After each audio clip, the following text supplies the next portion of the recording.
Hi, everybody. Hi, Garrett. Robert, are you on the mailing list? Like, is this on your calendar for your Google Calendar by any chance? Um, I don't really know. Okay. I don't know if you use Google Calendar, but if you send me your email, I can add you to the mailing list and then it'll be on your calendar each week with the link. Okay. Apparently the link doesn't work until just before the meeting, like right now. Really? It should work any time, to be honest. No, it set me off on some wild goose chase. Weird. Because I've had like people join the link on like the weekend and stuff, and they seem to be able to get into the conference. So I don't know why it wouldn't work for you, but um, maybe something was pasted wrong or something. Yeah. So we're a few minutes early. I don't know if anyone wants to introduce themselves and where you're connecting from and what interests you in tonight's topic, but we can start the social a little bit early if you guys want. I'm in upstate New York. Uh, I find quantum mechanics non-intuitive, and I object to that. Pretty much everybody does, Robert, so you're not alone in that.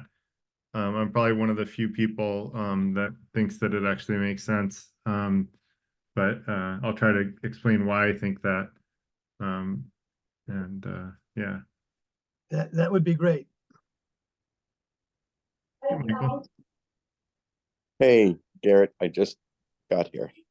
welcome. Thank you. Are we doing introductions now? Yeah, if you want to introduce yourself, go for it. Everyone's being shy. Okay. Hi, everyone. My name's Michael Strasberg. I live in New Jersey. I've been a member of the Free Thinker Institute for, well, pretty much since its inception. I find it very rewarding.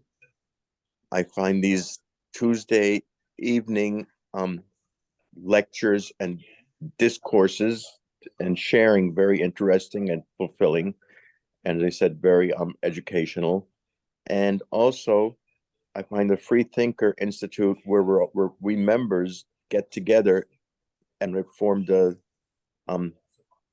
group where we discuss, what's going on in our lives, how our lives are improving, how we're making positive changes for ourselves and the world. I find that very rewarding, and I would urge you to consider joining, because it's a wonderful organization and has a lot of pluses. Thanks for sharing that, Michael. Thank you. And for those that haven't seen it, I'll put some links in so that they can see what membership entails and how to apply for it if you people want to. And a little other links about the FTI. I'll share those again later, but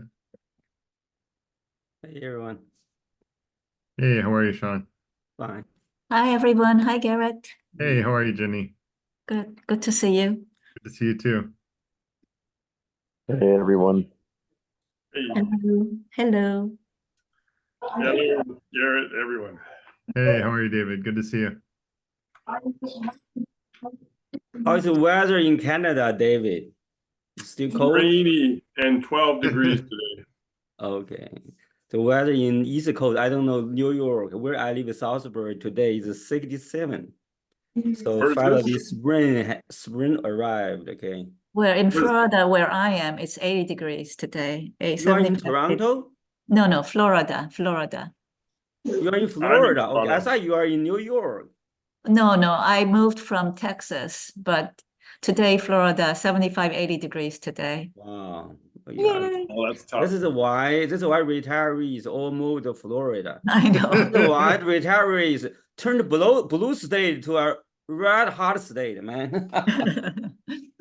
Yeah, it's very unusual. I've never experienced such It's light unfair, right? temperature. Look, elders, retirees, they take all those like Social Security, Medicare.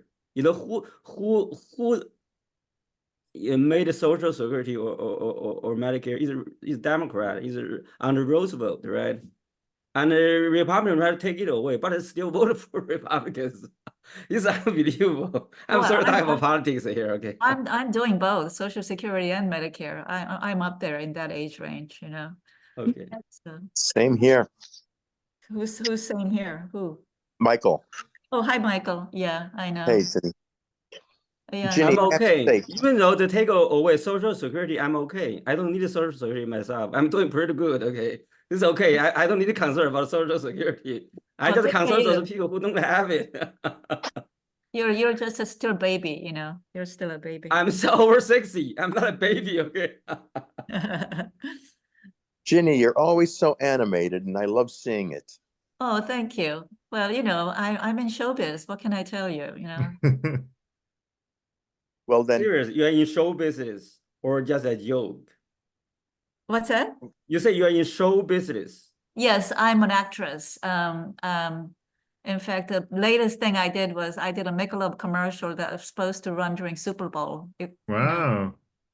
Oh, you didn't Cool. know that? Which Oh. movie you are in? Tell me which movie you are in. Oh, I did a movie called Do the Right Thing by Spike Lee. I don't know if any Oh, of you have. I know I've that seen it. one.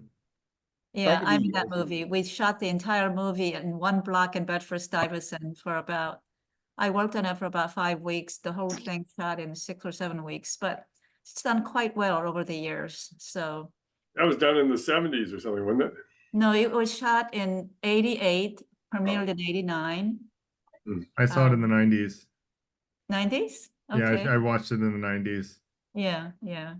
Well, what did you think, Garrett? Did you I think? have fond memories of it. I don't remember the details because my memory is terrible, but Uh-huh. I did remember liking it, so positive Oh, impressions. oh, good. Yeah. Well, yeah, the entire movie is, like I said, takes place in one block.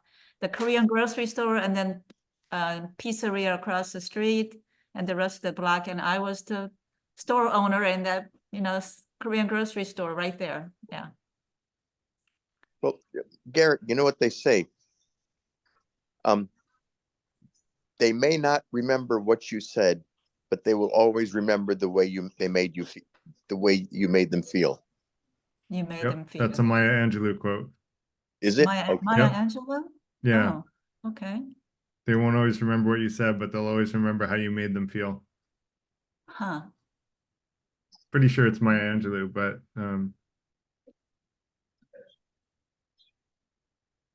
I heard the phrase is that they never remember how many good things you did to them.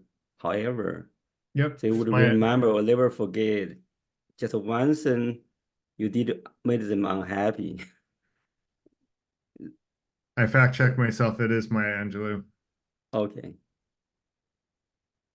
Yeah, it's amazing how we can just Google everything instantly and we get the information. This was ChatGPT, to be fair. So Oh, really? now I go Oh, to ChatGPT before Google.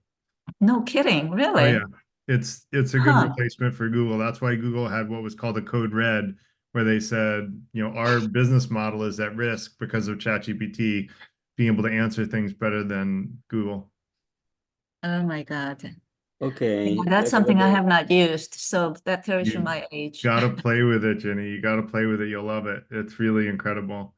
And in fact, we Really? have our own Free Thinker Institute ChatGPT bot, where you can ask it questions that are not known by science, but it will answer them with great effect based on the essays that I've written. It's like loaded with all my essays, and then it'll answer questions about free will, et cetera, and why I believe in free will. Actually, David, I should send you to the ChatGPT bot. Go to the FTI ChatGPT bot. I should actually add that to the list of the list of things in my Google Doc. I'm going to do that. Katie Yeah, just put the link there. It's Yeah, I'm gonna post I posted the link of the FT thing, but I'll add the FTI Chat GPT bot. Okay, I gotta talk to my son about this because when you Google, you just type in. Oh, I use Firefox actually, but how would you do that? Okay, I gotta talk to my son, figure out how to use it. Ginny, Yes. we older parents always have to go to the younger I our know. younger children to explain technology, don't we? I know, the younger the better, Yes, like you have to ask a 5-year-old. yes. They know the answer better than a 40-year-old, whatever, yeah. I'm using the ChatGPT app on my iPhone, and I find that it's just as easy to either speak to it verbally and get a verbal response, or just type to it and get a typed response, or both. I also use the speech to text of the phone to speak to it and get a text response. So, but by having the app installed, it gives you the flexibility of just pulling up with a click and using it without having to navigate anything first. It's very user friendly that way. Oh, Yeah, so I'll you have echo to that. download the app. Oh, okay. Yeah, I would download the app, and as you said, like I'm sometimes driving in the car and I'll just, press the microphone and I'll ask ChatGPT a question and it just dictates the answer to the question to me. And it can be just about anything, like what time is it in India, so I know whether or not I can call my team member in India. Like it'll, but that's an easy one. You can ask it questions like, who is the director of Do the Right Thing, and it'll tell you it was Spike Lee, and you can ask it all kinds of more complicated things. And what is quantum mechanics? You can ask it that, and it'll answer that very effectively. And you can ask it lots of stuff. Pretty much your limit is your imagination. It's very good at answering questions that are known by known and published answers. The Free Thinker Institute, ChatGPT, tries to answer questions that are not known by like the mainstream knowledge base in the world. And so that's the difference between our ChatGPT versus the regular ChatGPT. The biggest problem I've had with ChatGPT is when it hallucinates the answers. And what I mean by that is you'll ask it a fairly straightforward question, and it's not possible when reading the answer to know whether the answer is a correct answer or an answer that it made up out of nothing, which is completely fabricated. So you have to be very, very careful. And back to what Garrett was saying, if you're asking it well-known things where the answer is well published, it's more likely to give you a correct answer. But as soon as you start asking it questions where the data is fairly sparse and the information isn't as quite voluminous numbers wise, it will start to make up an answer. And if you're not careful, it's difficult to tell the difference between a correct answer and one that is completely fabricated out of nothing, which is not based upon reality. Wow. I read a story about a lawyer who presented a motion before a judge, and Yep. he asked True for story. case law to support his motion, and none of the cases existed. Oh my God. ChatGPT, and the judge really, really laid into him. It wasn't just the Wow. judge. He got disbarred. He lost his profession for that. Oh my Oh. God. Wow. Wow. Wow. Wow. Wow. Hi, Garrett. Yeah. Good afternoon. I was just gonna say, since we getting primed up for this conversation about quantum mechanics and something that is hard for me to wrap my mind around, Yeah. I was just listening to your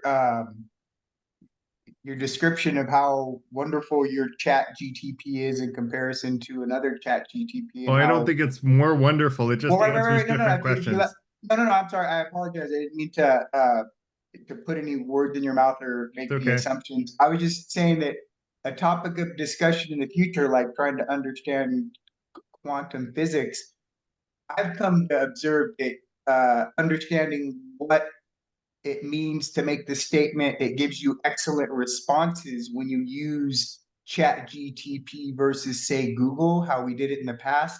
What that means, because as someone just popped off right now about hallucinations in Chat GTP, I think that if we had a firm conceptual understanding of what that actually was and when you queried it, what information it returned and the format it did so, we might be able to speak, a lot more accurately on exactly how it functions and what we're experiencing. Right.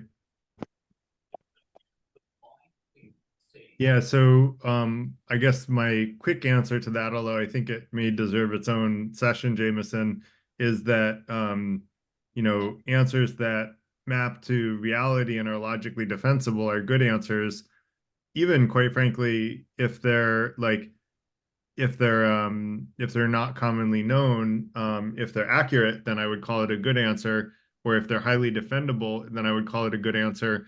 And that's where like the FTI ChatGPT tries to give very well defended answers on things that are not commonly accepted as fact. Now, I might be wrong about the essays that I wrote, in which case it'll give bad information, but it's trained not to answer questions that are not covered in one of my essays. And so it won't give you, it shouldn't hallucinate and give you bad information, although you can never put it past ChatGPT to never make mistakes. It does make mistakes. But so far as I know, every human being makes mistakes, and we actually make far more mistakes than ChatGPT does.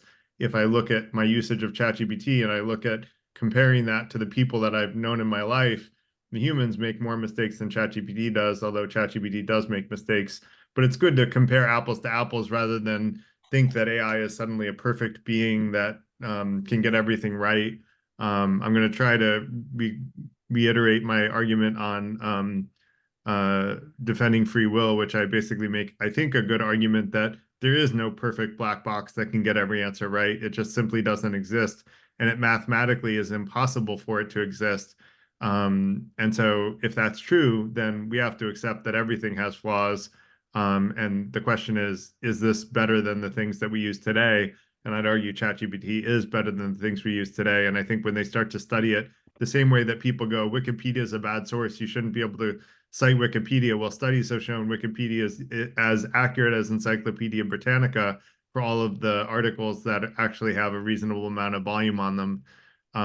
So yeah, Wikipedia can be meddled with by these like random obscure articles that some crazy person decided to write their own nickname and, you know, make a joke out of. But like for the articles about mainstream stuff, they're very, very accurate, probably more accurate than Encyclopedia Britannica, if I'm honest, because they get in more detail and they have lots of links and sources, et cetera, et cetera. So, and I would argue when ChatGPT is studied, it'll probably have similar accuracy.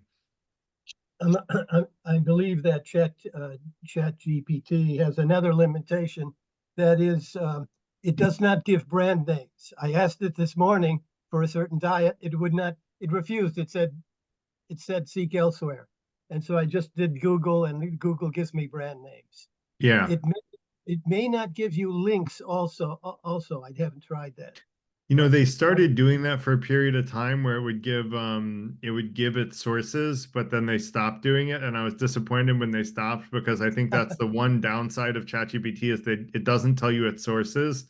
But part of the reason I think they stopped is because you can reverse engineer ChatGPT if you know what sources it's using. You can at least try to do better at reverse engineering it. And there's a big AI arms race, and Google is, you know, trying to catch up with ChatGPT. And so yeah, that hopefully though, there will the free markets will prefer a source as an AI that is both accurate and also gives it sources, because I think it's important, because you can't make stuff up. If you're giving a source and you can check that source actually agrees with the comment made, then it's, you know, you can easily fact check it that way. So Can I ask a question? yeah, How please. did you create ChatGPT? It seems like a short amount of time to me, but is there like a source code you were able to use and plug in your papers into it, or something? No, there's a new thing that allows you to create your own ChatGPT. I might be able to demo it. It's not that hard to do, to be honest. The hardest part for me was getting all the essays into one document, and I just paid one of my team members to do it because I don't like monotonous work. And so you know, but if you have a document, you can create a ChatGPT based on that document, and you can use ChatGPT for some really cool stuff. You know, I have colleagues that uploaded PDF versions of books, and they'll put 5 books in, and then they'll consult all the knowledge in those books and ask it business level questions on the content of those books about how would you approach this, you know, learning the wisdom from all these, you know, the knowledge from all these 5 books. And it does it, and it does it to great effect. It's a great way of like, you know, summarizing and encapsulating knowledge you can summarize books that way too. Interesting. And now you can do that just with regular ChatGPT. You don't have to create your own ChatGPT to do the summarizing of a book. You can just upload a PDF. Sometimes you can even copy and paste book level stuff. I've copy and pasted, I think, a 50-page book into ChatGPT now. They're getting to be able to accept larger and larger inputs. Could there be like a plagiarism issue there? So ChatGPT already pulls a lot of books into its corpus, and so there's a whole ongoing legal battle about whether or not that is plagiarism. There's also a company called Blinkist, which does book summaries, and they've survived for 5 or 6 years minimum, probably longer than that.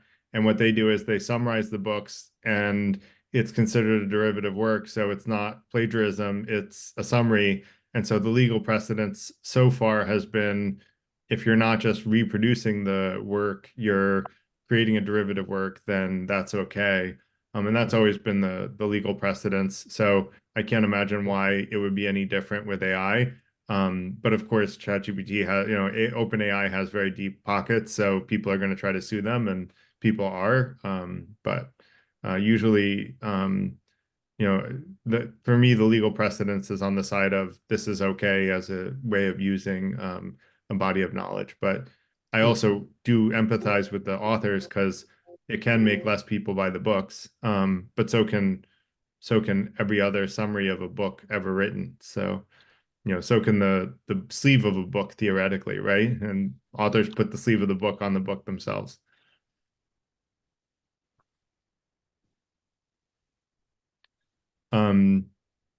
Anyone else want to introduce themselves and where you're coming in from and what interests you in tonight's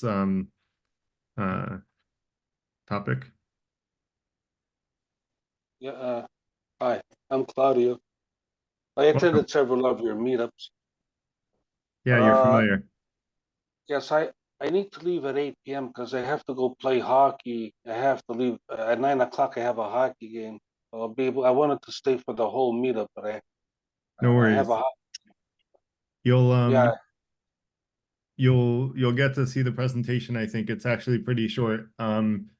It's less than 10 slides. So one slide will take a while, the summary of the argument defending free will, which I'll remind everybody of because this is we're in the middle of a series of the implications of my presentation on free will, which I did like a month or a month and a half ago. But the premise tonight is that the argument that I make defending free will explains why quantum particle wave duality exists and why the Heisenberg Uncertainty Principle exists. And so I'll try to make that argument, and so we'll see if it's convincing to some people, all people, or probably nothing is convincing to all people, no matter how right it is. But yeah, I think you'll get to see the whole thing. Yeah, I mean, I'll introduce myself really quickly. My name's Joe. Please. Unless you know me, from Philadelphia. My interest in this topic is how essentially Heisenberg principle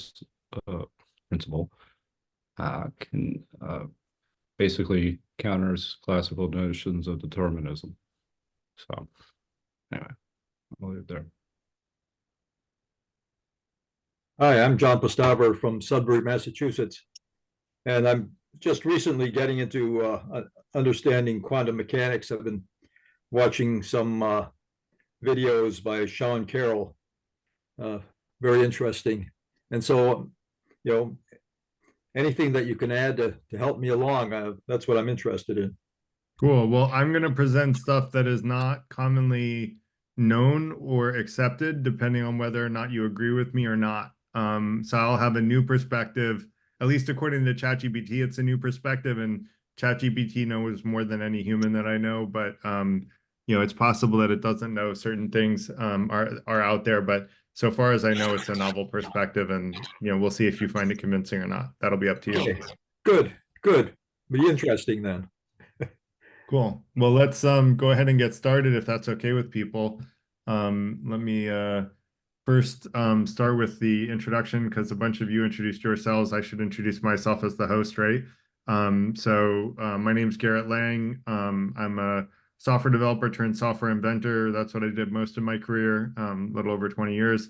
And then now I'm an entrepreneur for the last 6 years. My hobby is writing and discussing practical philosophy. I'm also the executive director of the Free Thinker Institute, which is the organization that brings you tonight's event. We're a not-for-profit looking to support and empower members, basically to help us all be the best version of ourselves, to seek truth and to be fair through transformational personal and professional development. And we do a wide range of topics on Tuesday evenings that cover things not typically covered in academia or industry, at least not broadly. And we have weekly members only events that I don't know that there were many people here when Michael talked about enjoying our weekly members events, but we apply practical wisdom into our daily lives in the pursuit of being the best version of ourselves, seeking truth and being fair. And we have a group of people that gets to know each other better at a deep level, and we help each other achieve our goals.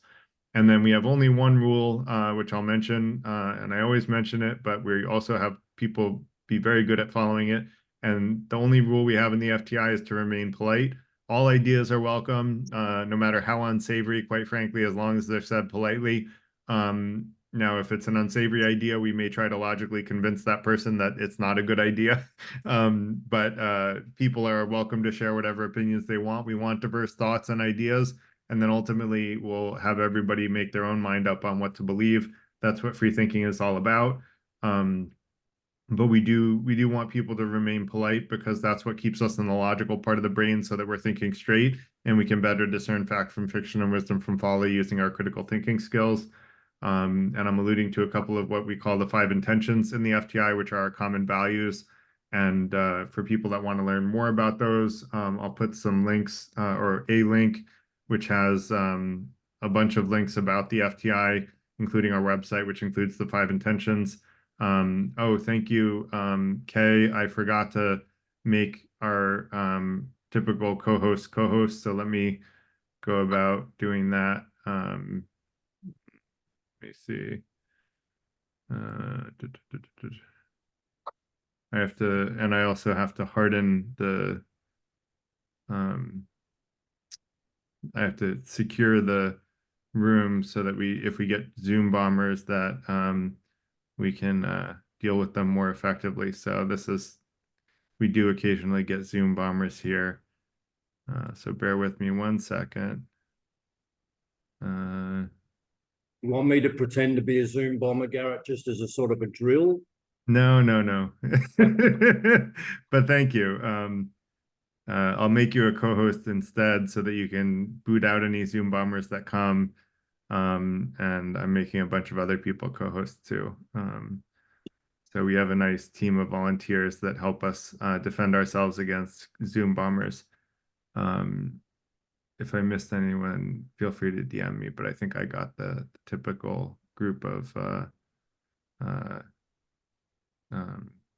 I'm offended. You've missed me. What's that? I'm offended. You missed me. But it's all Oh, right. I did miss you. Sorry. Fine. It's all right. Fine. Oh, good to see you, DLJ. And I missed Sean too. I'll make him a co-host. And David's a regular. So, all right. So let me go ahead and start the presentation. And we also save questions till the end. That's been people's general feedback, is they want questions at the end. And that way they can follow the argument in the presentation, and then we'll have plenty of time for questions afterwards, because we always do, but tonight will be a particularly short presentation. I don't think the argument is particularly complicated about how I make sense of the Heisenberg Uncertainty Principle and quantum mechanics. It is deceptively simple and deceptively intuitive. And you'll get to decide whether or not you agree with it or not. So that said, I'm going to give a summary of my argument on defending free will for those that didn't make it to that session, because I think I see a bunch of people that I don't think were here then, although it's hard for me to keep track of individuals at that level. But then I'll go through the definition of Heisenberg Uncertainty Principle, the definition of quantum mechanics at a very high level. I'm not going to go into math. I'm going to keep this very common vernacular conversation, but I like the quote, if you can't explain it to a 6-year-old, you don't really understand it well enough, which I think was misattributed to Einstein, but I think it's a really good quote anyway, because we should be able to explain something in simple terms if we really do truly understand it well. And I'd like to think I understand this well, and you get to decide whether or not that's true. So I'll explain why both Heisenberg and quantum mechanics are confusing to scientists, and why they're actually they make a lot of sense if you understand the context of the argument that I give defending free will. So first, let me give the argument defending free will. For those of you who are not believers in free will, try to empathize by trying to learn a new perspective and try to suspend your current beliefs enough to try to understand where I'm coming from with this argument, because the rest of tonight won't make sense unless you kind of look at it from this lens. So basically, we're going to assume this is true for tonight's discussion.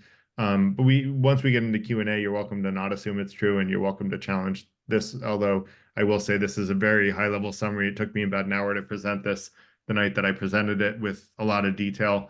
And I have an essay that defends it as well.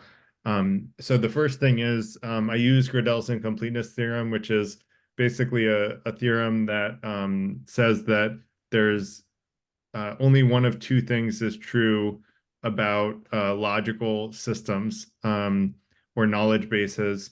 It's either inconsistent and it's either inconsistent or it's incomplete, meaning that it's consistent with itself and everything that it answers to say it's true is actually true, but there are things that we know are true that it can't say are true. Or the other way around is that it's inconsistent, where it can answer true everything that is true, but some of the things that answers true are actually false, which is like the example of we were talking earlier about how ChatGPT can hallucinate, and it gets a lot of stuff right, but sometimes it gets stuff wrong. And what I'll argue is that there is no perfect, even AI, even the ultimate version of AI that can get everything right 100%.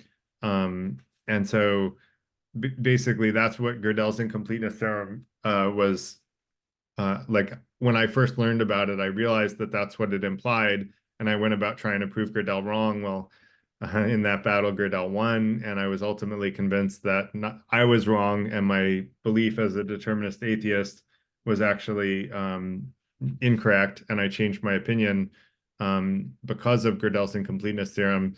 And basically what he says is that there's no perfect black box that can answer every question true in the universe accurately. And so what I basically went about doing in the essay is showing how the entire physical universe can be looked at as a logical system, where you take the state of the physical universe, the entire physical universe, whether finite or infinite, that's still a subject of debate.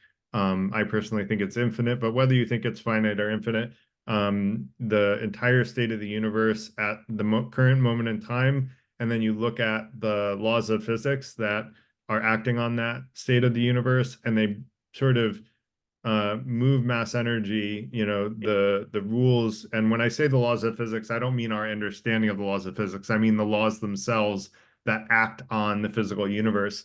The idea of determinism is that the only thing that acts on the physical universe is the laws of physics. And so there is only one possible future.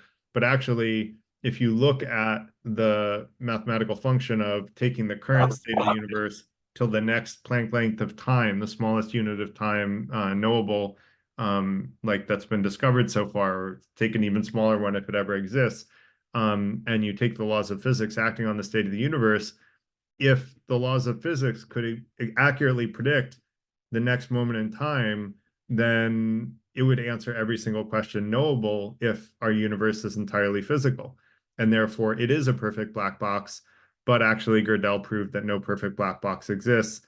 Now, there is a little caveat that in order for Gödel's to apply, the universe does have to be infinite, and that's still a subject of debate. I believe that it's more likely that it is infinite, so it does apply. But that's a topic for another day. Let's just assume that it's infinite for now. And basically, once you do that, you immediately imply that something other than the physical universe and the laws of physics must be influencing the next moment in time. and what are the possibilities that you can brainstorm. Randomness and or free will are two things that come to mind. And we all have a sense that we have free will, even if we're determinists. You know, even when I was a determinist, I still felt like we should act like we have free will. And the truth is, compatibilists are determinists that believe that we should act like we have free will. And so pretty much everybody, over 90% of people, say we should act like we have free will, whether or not we have it.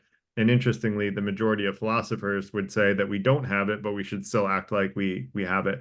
That said, the essence of the type of entities that are not predictable or non-deterministic, I call them, are self-defining objects, is what I call them. Sorry, I call them self-defining objects. And that's the very type of problem that Gödel used in proving the Gödel's incompleteness theorem that I'm referring to. There are two Gödel's incompleteness theorems, and there's not a clear way to distinguish between them. So at least not that I'm aware of. And so, but the one that I'm referring to is, you know, will be clear, I think, based on the way that I described it. So basically, once the door is open for randomness and free will, I basically say that with Occam's razor, the chance that randomness disguised itself as free will and that really what we think is free will is disguised randomness seems very unlikely, since we can easily distinguish between, you know, observing randomness versus how we observe our will. And there's a very big difference that I would say the most simple explanation for our perception that we have free will, once we know that there's a logical possibility that we do, is that we actually do have free will. And what that means is that it's logically possible that we, you know, it's logically more likely that we have free will than that we don't, once you open the door to the fact that something non-physical has to be influencing the future, and that the future is, at least to some degree, non-deterministic. And that's kind of the quick summary of my argument defending free will. So again, we're going to use that. I'm going to use this argument to defend my observations about the Heisenberg Uncertainty Principle, which I'm going to abbreviate as HUP, and about quantum mechanics, which I don't remember if I abbreviate as QM, but that's pretty typical. And so basically, I'm skipping all the complex math, and I'll just say that at the quantum level, it is impossible to know with accuracy two different things. One is the location of a subatomic particle, and two is the velocity of the subatomic particle. And what Heisenberg noticed is that the more accurately you measure either one of those, the less precisely you are able to measure the other one. And, you know, he probably thought, oh, this is just a problem with, you know, how I'm measuring. But actually, it turns out he was able to create some very complex equations that showed the relationship. And this is basically experimental evidence. It's not just something that someone hypothesizes is true. It's something that people have noticed through experimentation that it's true. And whenever they tried to measure one, the ability to accurately measure the other, you know, got lower the more accurately they measured one. So that kind of, and then let me define, before I explain why these things confused, I'm going to kind of group that and quantum mechanics together, because they both have a similar, there's a similar thread here. And so let me talk about the definition of quantum mechanics just at a very high level. It's basically the framework in physics that describes the behavior of, you know, mass energy at the atomic and subatomic scale, where basically classical mechanics doesn't apply anymore. And that's because you can't measure velocity and location of a subatomic particle. And that's why these things are so tightly related. And basically, there's this concept of particle wave duality, which we talked a little bit last week about in the double slit experiment. And you'll find that my explanation here is similar to last week, because I think they're actually similar types of problems. It's all dealing with particle wave duality. And the basically, the explanation for that particle wave duality, I think, is actually very clear once you accept that people have free will, and I'll go into that in a few slides.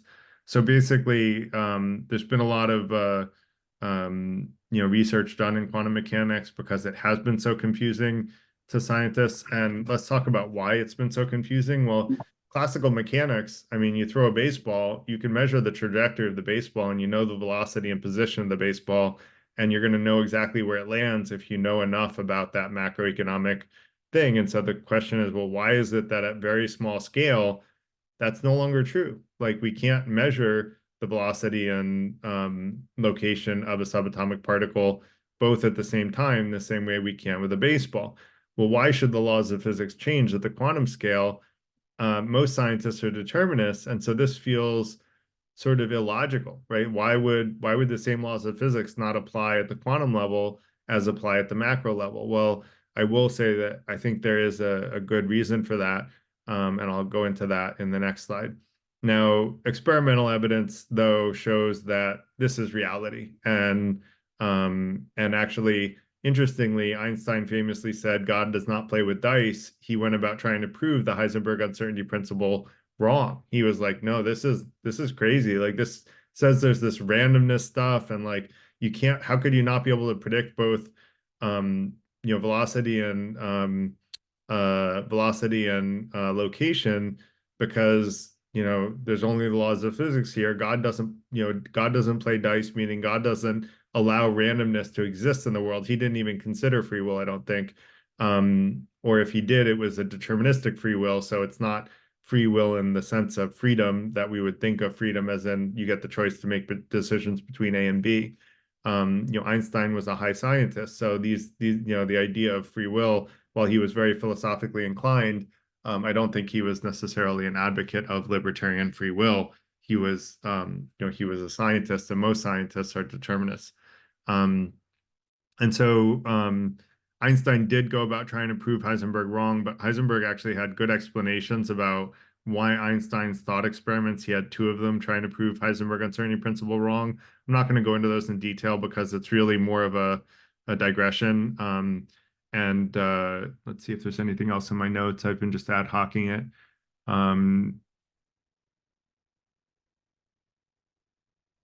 So I think I did a fine job. So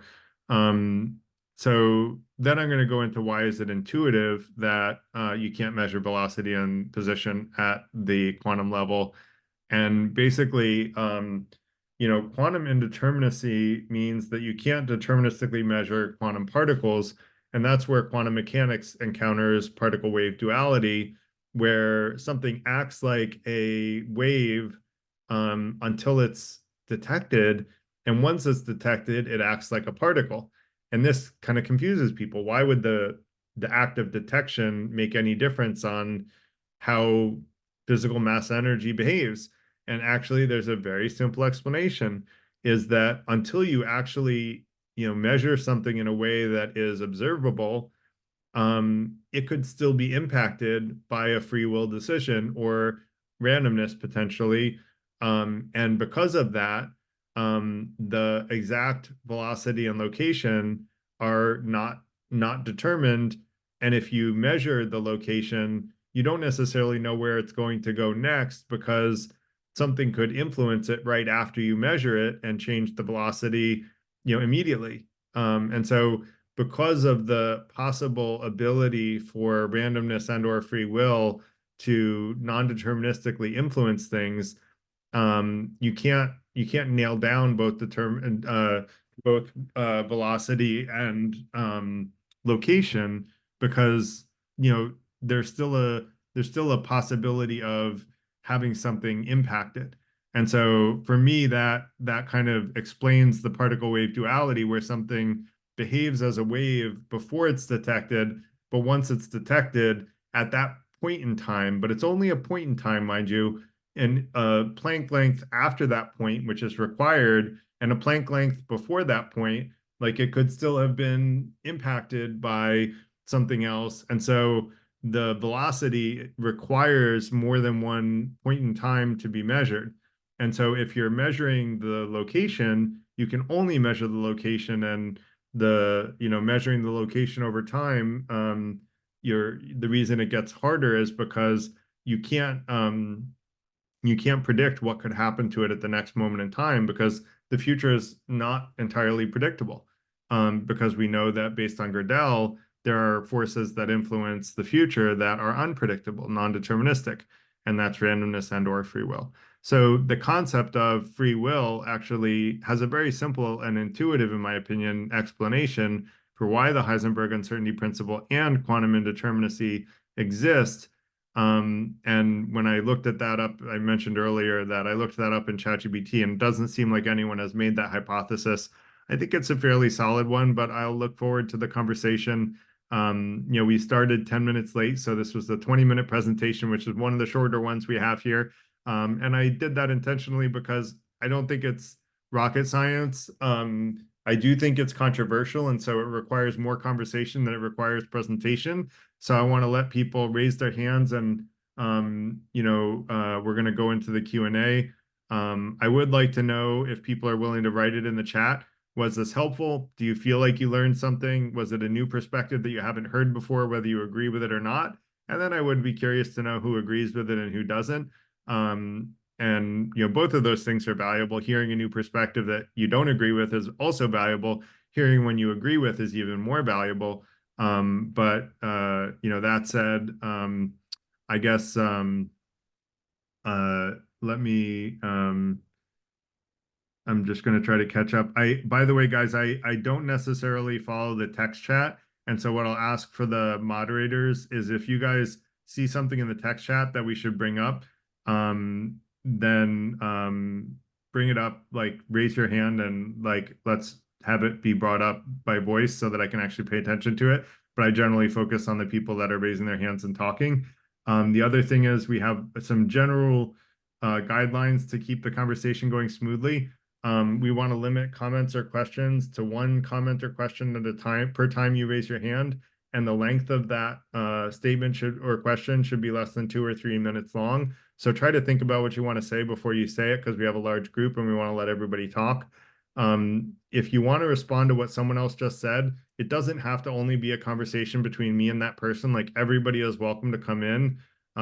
We got some negative feedback at our last event. We like to ask for feedback at the end of the events. And Michael, if you could remember to send that out a little bit later in the event, that I was talking a lot with the other person. When I present, I'm usually answering questions with the people who raised their hands because I was the one that presented. You guys will notice we have a lot of other presenters coming up in the next couple of months.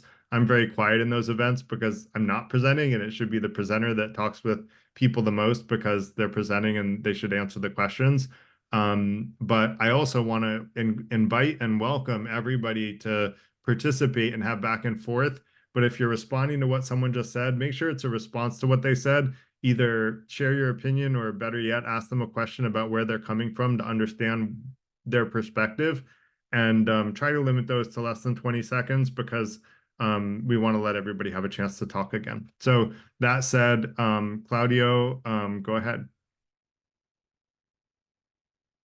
Yes, thank you. Yeah, I never heard that said before, but doesn't necessarily mean that the other people are not thinking the same thing as you've been thinking, right? Or said it Claudio, elsewhere. we can't hear you. Oh, you can't hear me? Oh, can you hear me? Oh. I can hear him. Claudio, I think we're going to let you work on your audio because we can't hear you. Try going to your audio settings and checking your microphone and do a test. Garrett, if I you can go hear to him. the Garrett, we can hear Zoom.us him. We can hear him now. menu Yeah. and settings, and then go Garrett, to audio. I can You'll hear be him. able to I test your think microphone Garrett- and test your speakers. Garrett can't hear Probably the any of us. speakers are working, Garrett. but we can't hear you. So Garrett. Joe, why don't you go next? It's you, Garrett. You, Garrett, Can you hear me? can you hear me, Garrett? Me, that's off. It's you. You. It's me. Okay. So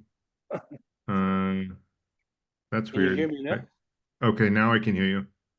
Oh, yeah. Why don't you let Claudio go? Yeah, sorry, Claudio, go ahead. It's I okay. must have bumped my speaker volume. Yeah. Okay. No problem. Yeah, I never heard anybody say what you said, but that doesn't necessarily mean that other people are not thinking the exact same thing that you are thinking regarding free will in regards to the quantum level, the Heisenberg uncertainty principle, where you can't measure the position and the velocity simultaneous regarding a a quantum particle or a subatomic particle. And you mentioned that until you measure it, the particle is already impacted by, you said, free will or randomness. It could be impacted by free will and or randomness immediately before or immediately after you measure the location. And so you can, because of that, you can't nail down both, because if you could nail down both, you could predict with full accuracy what's going to come next. Yeah, after you said that, that kind of made sense to me. Great. It's quite plausible, right? Thank you. You said by forces, random forces, influenced by random forces, which is similar to. It can also happen on a micro level when a person is very young. The youth are influenced by their environment, right? Random events, experiences, right, that are out of their control, which will later in life influence their behavior. So, although they are influenced by those types of forces, that does not necessarily mean that their future decisions as adults are deterministic, are determined, right? Like through traumatic experience, for example. So I just found a kind of like a parallel on the macro level, based on a human being, what he experiences during childhood, right? Yeah. Forces. I don't know if it's the same thing, but yeah, it makes sense. Yeah, and just very quickly, it's. Yeah, I just don't know. I just wanted to say it makes sense both on a macro level. I believe in free will as well, and on the quantum level as well. That's all I wanted to say. Thank you. Were you basically saying that even if everything I said was true, that doesn't necessarily mean that traumatic experiences don't impact us? Is that what you were saying? No, the impact, the traumatic experiences, for example.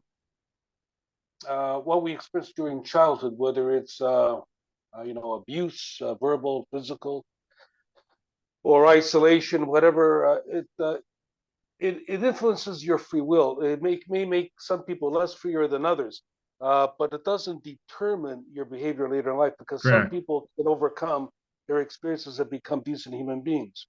They don't become like hardcore criminals, right? Just because not everyone who is abused in childhood becomes an abuser later in life. Correct. Actually, it's less than 50%, but there is some influence. There is some influence. Yeah. Yeah. No, I'm glad to hear you say that. I do think it's important to recognize when I was young and a determinist, I thought it's either nature or nurture, and what percentage nature and what percentage nurture. And determinists basically figure it's a dichotomy. I would argue that's a false dichotomy. The most influential one, I'm going to try to make the argument, I think it's next week, where I'll talk about the strength of the will. And I think the strength of free will is actually more powerful than either nature or nurture, in terms of the service that it can add to our life and the ability to shape the happiness we experience in our life. Free will is the most powerful of the three, because it, and this aligns with Stoicism. Joe is going to help us create an FTI Stoa, so stay tuned for that. We'll have an announcement when it comes out. And one of the things about Stoicism is you can't control what happens to you in your life, but you can control how you respond to it with your free will, quite frankly, although some Stoics didn't believe in free will. But I still think that it's good advice, and they would argue that you should act like you have free will, probably even if they didn't agree that you have it. So that said, thank you for your comments, Claudio and Joe, MA. Yeah, just really quickly. Yeah, go ahead, Joe. Oh, I'm sorry. Yeah, just really quickly, I was going to say, yeah, that what this all kind of tells me is, to a certain degree, is of what our limitations are in understanding the natural world itself. So there's a degree of unpredictability. As much as we think we can actually predict the future, we really can't. Therefore, in coming back to how that impacts us, is that how situations then emerge we can change how, as you were just saying a moment ago, we can change how we respond to a particular situation. And how we change, when we change how we respond, that actually changes the input for someone else. So actually somebody I really appreciated when we were talking about it a little bit, used the example of a fractal. And essentially is like, you know where it would go if you know the input, but you don't know the input. So you can, there's an element of prediction that's involved that, yes, you can, if you know it, but we don't. So that then therefore our response has a way of actually impacting how everything else around us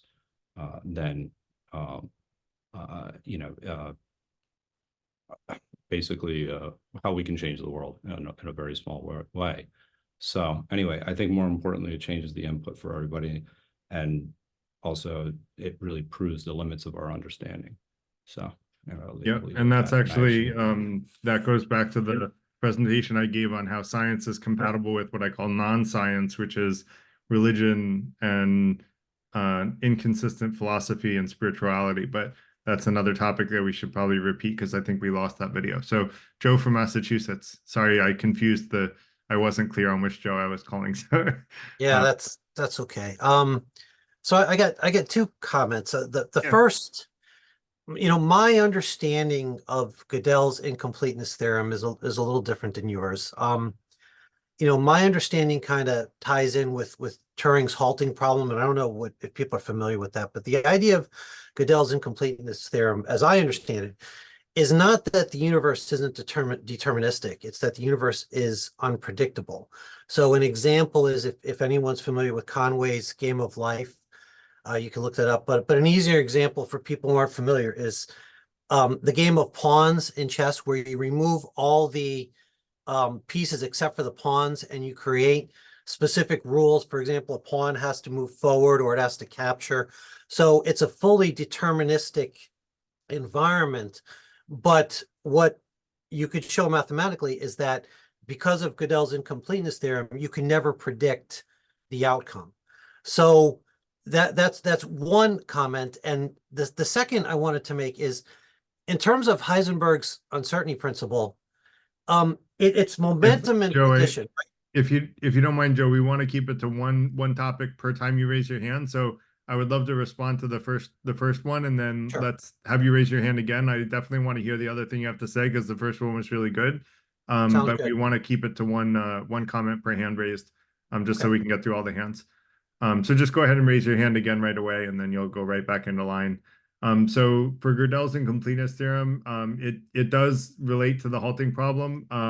It basically says that the logical system can never answer true, the problem that is true. And I could go through, I did go through in the actual question that makes clear sense of Gödel's incompleteness theorem, which is self-referential statements can't be answered by a black box. Now you could argue that the program runs infinitely and never comes up with an answer, and you could say, well, it's indeterminate. But I'm curious why you would distinguish between the universe being unpredictable versus the universe being deterministic. Like, why would you not see those at odds? How could it be deterministic and still unpredictable if the laws of physics themselves can't predict the future? Then, like, I guess the definition of determinism is that the only thing influencing the future is the laws of physics, and the typical way of interpreting that is that there is only one possible future, meaning it is predictable by the laws of physics themselves, because they're creating that next moment in time. So I guess how would you distinguish between those two? Can I answer that quickly? Yeah, please. So the idea of Gödel's incompleteness there is, again, as I understand it, is that you can predict the next state. That's the determinism.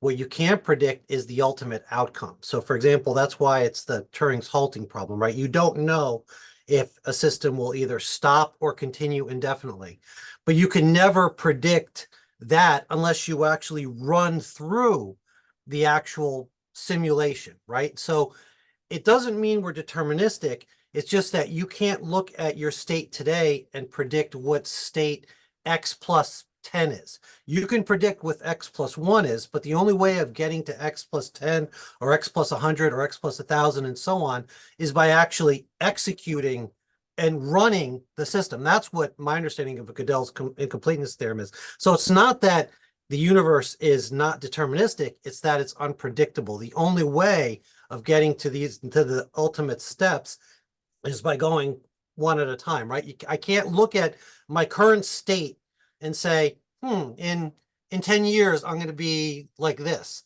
You actually have to live it, right? That's that idea of Conway's game of life or the game of pawns, right? You have to actually move through each subsequent state before you can get to the final one.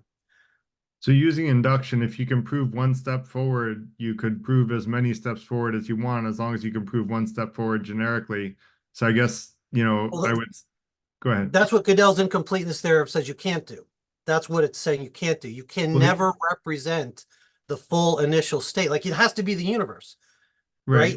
Because that's what I'm using as, and I think this is a novel application of Gödel's incompleteness theorem that I'm creating here, of using the universe as a knowledge base, and that throws a lot of people off. It sounds like you're a CS guy, so it didn't throw you off because it's a problem transformation and you understand that they're logical equivalents, if I'm not mistaken, which I appreciate, by the way, because most people don't understand that part of the argument, and I'm trying to get better at explaining it in the essay. Because I lose a lot of non-computer science people at that step because we just kind of take for granted that two logically equivalent problems are the same thing.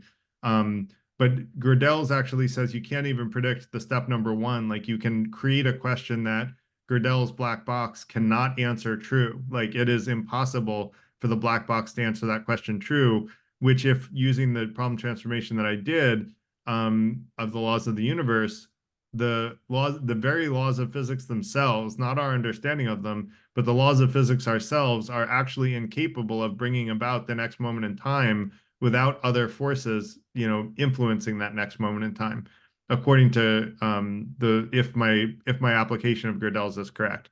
That said, I would love to, I want to let other people with hands go if you don't mind, Sure. But I appreciate your comments, and I do think this is something that we can discuss more. So.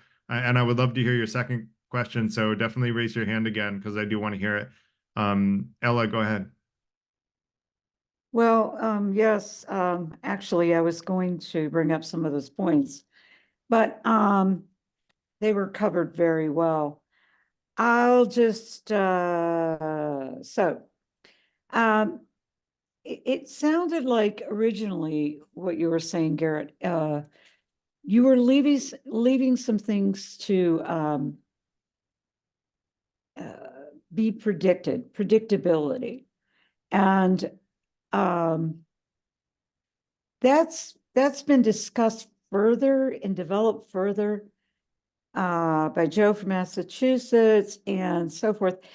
So, I'm going to jump in and lead with what he said, that you can't get to x plus 10. And then I believe you stated, because the natural laws of the universe are dependent upon the prior action in order to be invoked. Is that correct? The prior state of the current state of the universe plus the laws of physics, if the laws of physics can predict the next state of the universe on their own, then they are exactly a perfect black box, like Gödel proved doesn't exist. And so what that means is if you assume determinism is right, you can use Gödel's to do what's called a proof by contradiction, where you say, well, if Gödel's is right, then the next moment in time, time t plus a quantum, a Planck length of time, like the state of the universe, if it's only determined by the laws of physics and the universe is entirely physical, then every single decision that it can be made in the physical universe was made by the laws of physics and made with 100% accuracy. And therefore, the perfect black box that Gödel proved does exist. It's the laws of physics. I don't know if that was easy to follow or hard to follow. No, I'm understanding it pretty good. It's just that I want to think what you're saying is correct, however, Yeah. you know, free will, but the natural laws of the universe could be just A, B, C, and D, and and that's it. So I'm not sure I'm convinced of the entire case producing freedom yet, but I'm open because I hope so. Thanks. Yeah, no problem. So I would encourage you to watch. Hopefully we'll get the presentation on free will up before too long on YouTube.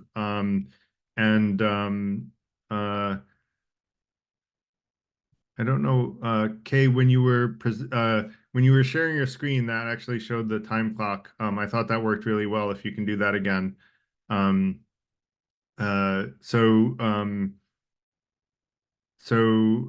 Let's thank you for your comments, Ella.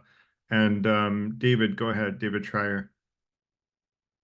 Hi, Garrett. So Hey. I'm enjoying the free will demonstration over and over every week because I have more insights on it. Sorry if it feels repetitive. Hopefully not. It sounds like you're enjoying it, so I appreciate that. Well, I think more about the final sentences. So I would just start. I'm going to try to make it just one point, that when we talk about laws of the universe, et cetera, well, they're known laws of the universe.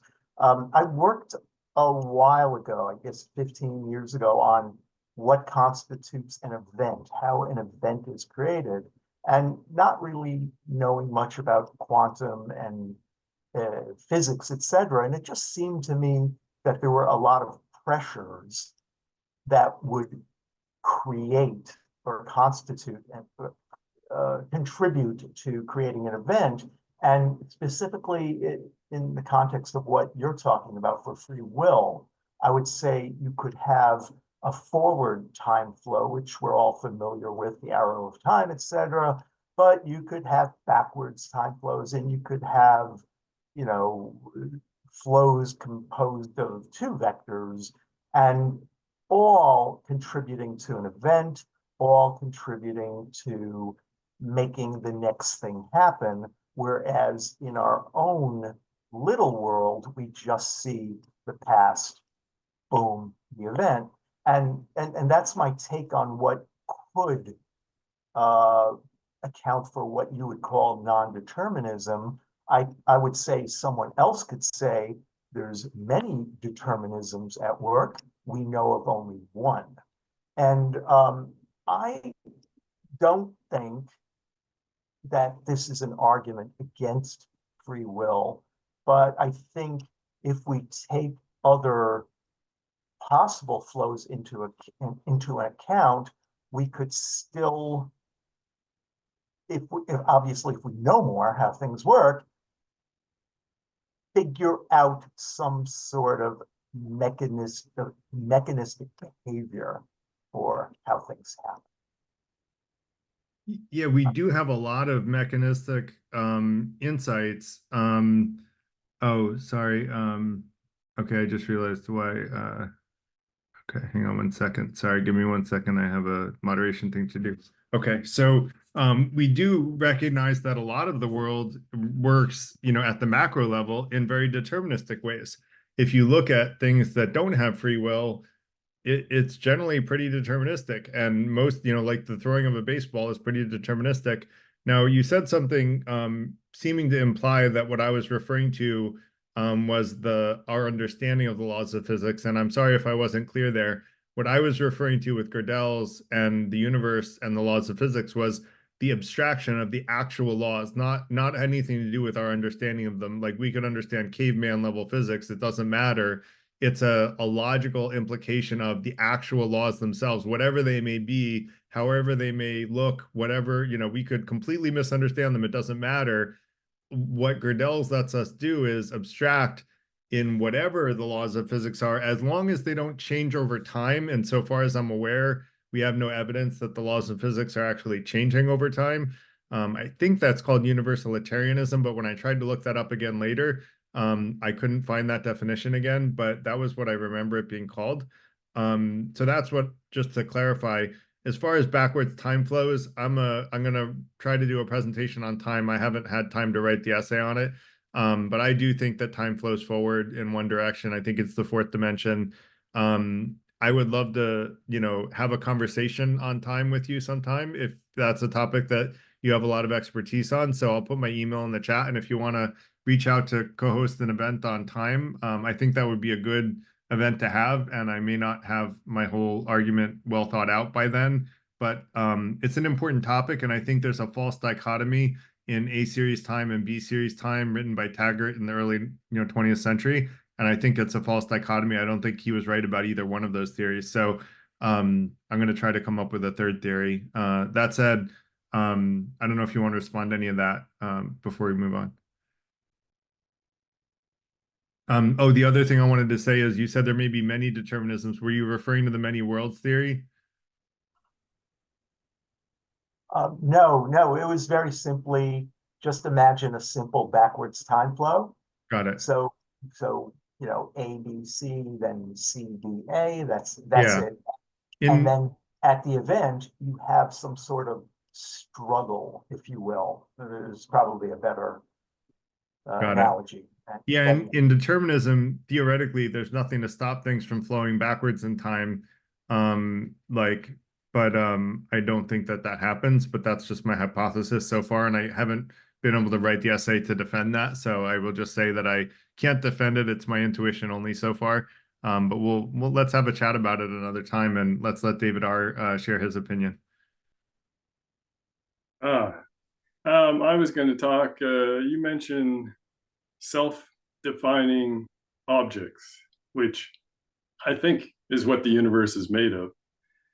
But self-defining objects really don't need to be defined by any sort of system, which is what Gödel applies to. Gödel is suggesting that a system-defined objects, a system cannot completely define the objects within it, I think is a way of putting what Gödel suggests.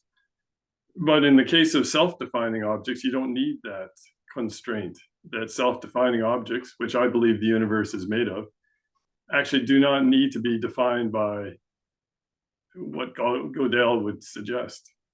So that's my 2 cents. You're saying self-defining objects don't need to be constrained by what Gödel talks about? Yeah, Gödel's talking about system-defined objects or system-defined, like he's a mathematician. So he was really talking about closed mathematical systems and how they're incomplete. That's really his point. He was a mathematician, but you'd like to extend it to physics. So I'm saying, well, okay, if we extend it to the universe, is the universe the same sort of thing as a closed mathematical system? And I think you use the term self-defining objects. My take on the universe is that it's made up of, it's like that Conway's rules of life. Each object has a characteristic of the way it is and the way it interacts with all the other objects. And that is, the term you used earlier, I think called self-defining objects is what I would call it.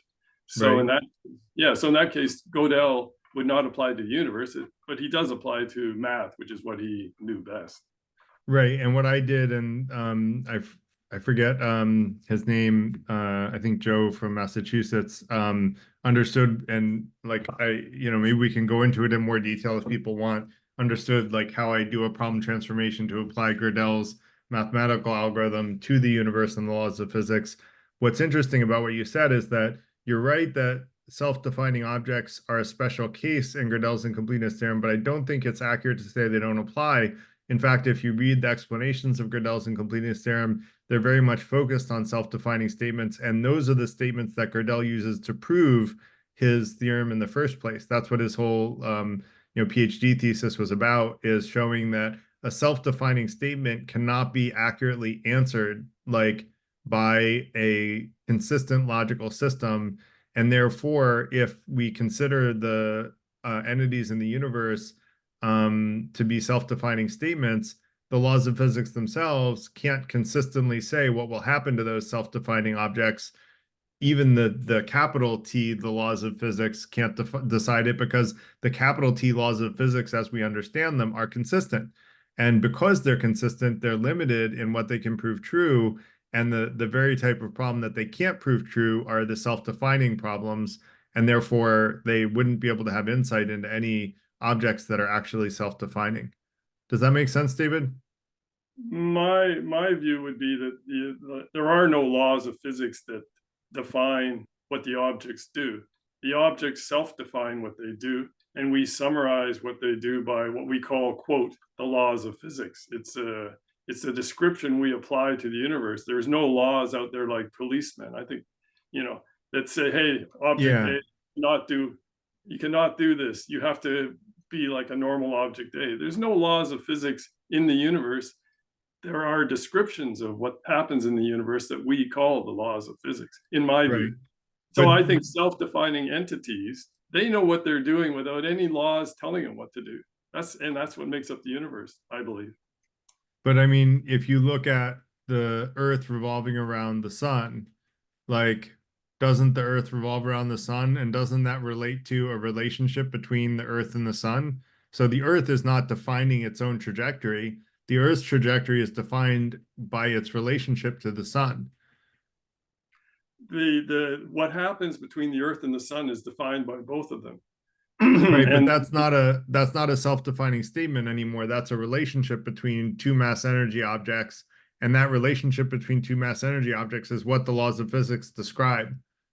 Well, I could say the Earth, if you want to, I mean, I normally think of the laws of physics as quarks and electrons, but if you want to say the Earth interacts with whatever environment it finds, including the gravity, curvature of space due to the sun, and whatever else it has to come across, electromagnetic radiation, solar flare. Anyway, the Earth does its thing. It does its thing. Nobody's telling it what to do. The Earth does its thing. And I think that's how the universe works, is each entity within the universe does its thing. But they're all interrelated, right? Like they relate to each other. And Sure. so all of my understanding of what the laws of physics are is trying to make sense of how everything relates to each other and does its thing in the first place. Yes, And, how to describe what everything right. does in relation to everything else. It's a good description. Yeah, I mean, we try to get a more and more accurate description Correct. of how things interact. But the things interacting do it of their own accord, is my point. Right, but there are sort of underlying, behaviors that are consistent that we observe in the universe, right? And so those underlying behaviors are what I'm referring to as the laws of physics. Like, if you take the current moment in time and you take the next moment in time and determinism is right, something has to happen to get from time t to time t plus delta t. Whatever it is that gets us from time t to t plus delta t, call it whatever you want. You can call it self-defining, you can call it whatever you want, but something has to get us from one point to the next. And if that something is consistent, then it is limited in what it can bring about in the next moment in time on its own, meaning there's more to it than that. And that's what exactly, I know that's shocking for you because you're a determinist, and it is shocking for determinists. That's why determinists haven't solved this problem. And that's why Heisenberg Uncertainty Principle confuses the heck out of them, because it doesn't make sense as a determinist, and neither does quantum indeterminacy. And that's why people say, and Feynman, I think, was the one that said, if you think you understand quantum mechanics, you don't understand quantum mechanics. And the reason he said that is because he's a determinist, and it doesn't make sense if you're a determinist. But if you believe in free will, especially the argument for free will that I make, it actually makes very intuitive sense. But if you want to respond to that, feel free. I can give you the last word. Well, okay. I think, who was it? Joe M.A. kind of brought up a point about predictability. There's a difference between whether or not, Heisenberg uncertainty principle is a measurement problem, or if it's actually an ontological, if it exists ontologically, if it's actually something out in the universe, or if it's just a measurement problem, meaning that we, as with our limited knowledge, cannot predict stuff. But if we had total knowledge, we would be able to predict the entire future. So the question is, does Heisenberg's uncertainty principle apply in the sense of a measurement problem, or is it an ontological problem? That's a big two ways of looking at it. So There are two big ways of looking at it, and I will agree with you that science has not agreed which one is right. But I'll also say I have taken my position and shared it with you tonight, and you can take it for what you will and agree or not agree. And that said, I'm going to let James go. Yeah, thank you, Garrett. Isn't it true that you know, you have to admit that we are limited in our understanding of the laws of physics and the limited understanding of of ourselves, and that we can't really say that we're free or we're determined. That we are, you know, anytime we're making any decisions, we are making a decision based on a limited knowledge. And if we have more knowledge of what the forces of of determinism are, we may make a different decision. But since there is no way that we can know all the forces that are determining us, and we may know more later on, but that just means that we just know more, not completely. Then you can't really say that you're free or you're determined, right? So when I gave the presentation on determinism, I basically, or on basically determinism and free will, I basically defined free will as having a desire to make a certain outcome come about will make that outcome more likely to come about, not that you can make come about any outcome that you want and that you know all things that lead into your decision. None of us are omniscient. No one argues that we're omniscient. None of us are omnipotent. No one argues we can grow wings and fly. So those are misunderstandings of free will. No one really argues for either one of those. You're absolutely right. We don't know all the forces influencing us. All we can act on is the best decision, the best knowledge we have at a given time. And if we're acting on the best knowledge that we have at a given time, we can make the best decision we can given that knowledge. But that's, you know, freedom basically means that we have an option between option A and option B, or maybe even a large number of options, and we get to non-deterministically decide which one we're going to pick. Just like you may have a lot of thoughts in your brain and you get to decide which one to take action on. So that's a decision. The decision to take action on a thought is a decision that you get to make non-deterministically. And those decisions shape your life in better or for worse, depending on what decisions you make. Yeah. Does that make sense, James? Yeah. So I think you said that free will is a belief, but it's not a postulate of necessary truth. All right. I think that the idea that we make decisions non-deterministically is a postulate of truth. At least if my argument defending free will is right, I can logically defend that. If anyone can point out where I'm wrong, I'm more than happy to change my mind. I would kind of feel a lot better if I wasn't responsible for all the stupid stuff I've done in my life. But that said, you know, like I just want to follow logic wherever it goes to. And right now, I believe logic, you know, leads me in the path of we have free will, and it gives me a lot of good answers to questions that people don't have good answers to. So, you know, that's where I follow logic to date, until someone can prove me wrong, and I'm very open to that.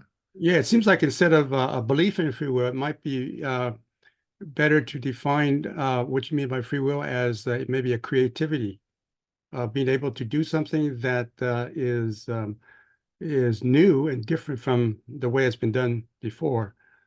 Repetition. Well, so you know, so that could, because free will is kind of misleading. It's a, you know, you're just saying it's a belief, and that if somebody says that the way they did something based on free will, well, you could argue, the person could argue, another person could argue that you know, there were this forces or these certain things that made you make that decision, and undermine the whole idea of your belief in free will. Yeah, I mean, I don't think it undermines my belief in free will. It's just that and I apologize, I was reading the chat, and this is why I don't read the chat, because I lost track of exactly what you said. Do you mind like giving a quick overview of that again? Well, just that you know, the idea of free will as a belief. I mean, if you believe in something, and then somebody could say, well, you know, I could argue that that belief is not based on evidence, not belief based on reason, and it's either arbitrary or it's based on certain forces that could have influenced you to make that decision, and so forth. Yeah, I mean, like if you you can choose to believe in whatever you want. But I guess if you read my argument defending free will, which I can post in the chat for anyone that's interested in it, it's a pretty comprehensive and detailed argument defending free will. The part that I mentioned is the one that people that aren't computer scientists have the most trouble with.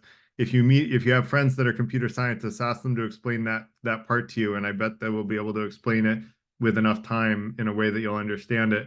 But if my argument defending free will is right, it's not just a belief in free will. I don't believe in free will because of I have faith in it, or it makes me feel better, or it makes me feel good. It actually, in some respects makes me feel better and worse at the same time, because like I said, I've done a lot of stupid things in my life, and I'm to blame for those. If I'm right that I have free will, I can't escape that. And, that is what it is. And right now I hold myself accountable and I say, I'm just going to learn from those mistakes. And I would argue whether I have free will or not, that's still the right decision, is learn from the mistakes and move forward having learned from them. But I can logically defend my belief in free will, which is something that most people who believe in free will can't really do. And my argument is novel, so it's still new, and whether or not it ever gets traction will depend on whether or not it's true, I think, and maybe other factors as well. But that said, go ahead, James. All right, thanks for the response. Thank you. Yeah, no problem. So Albert, go ahead. Fernandez.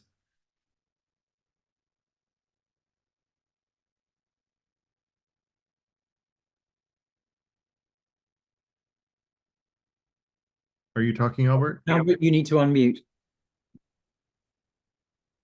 Okay, can you hear me now? Yes, Yeah, we can. Go ahead. Yeah, a number of times you have said randomness or free will, randomness or free will. And I can see on the basis of Gödel's theorem that I can dimly see that it necessitates randomness. I don't understand how you get from the necessity of randomness to the reality of free will. It seems to me that they're different things, and that you'd have to go into what happens in biological beings with a lot of organs and stuff. So how do you get from randomness to free will? Yeah, so sorry you missed the discussion on consciousness, but I basically explained the mechanism that I think works on free will, and I'll give a brief summary of it. I might be able to pull it up real quick. But basically, the argument that I give basically proves determinism wrong first. And I know that's strong language, but it makes highly unlikely that determinism is true first, which then opens the door for randomness and or free will. And then basically, I tried to give a quick summary of my explanation there. And if you go to the essay on free will, it'll describe in a little bit more detail, although I don't go into this in excruciating detail, is that I think the chance that, we all have a sense that we have free will. We feel we have free will. And so if we feel we have free will, and that's actually the result of randomness, that means randomness chose to disguise itself as free will.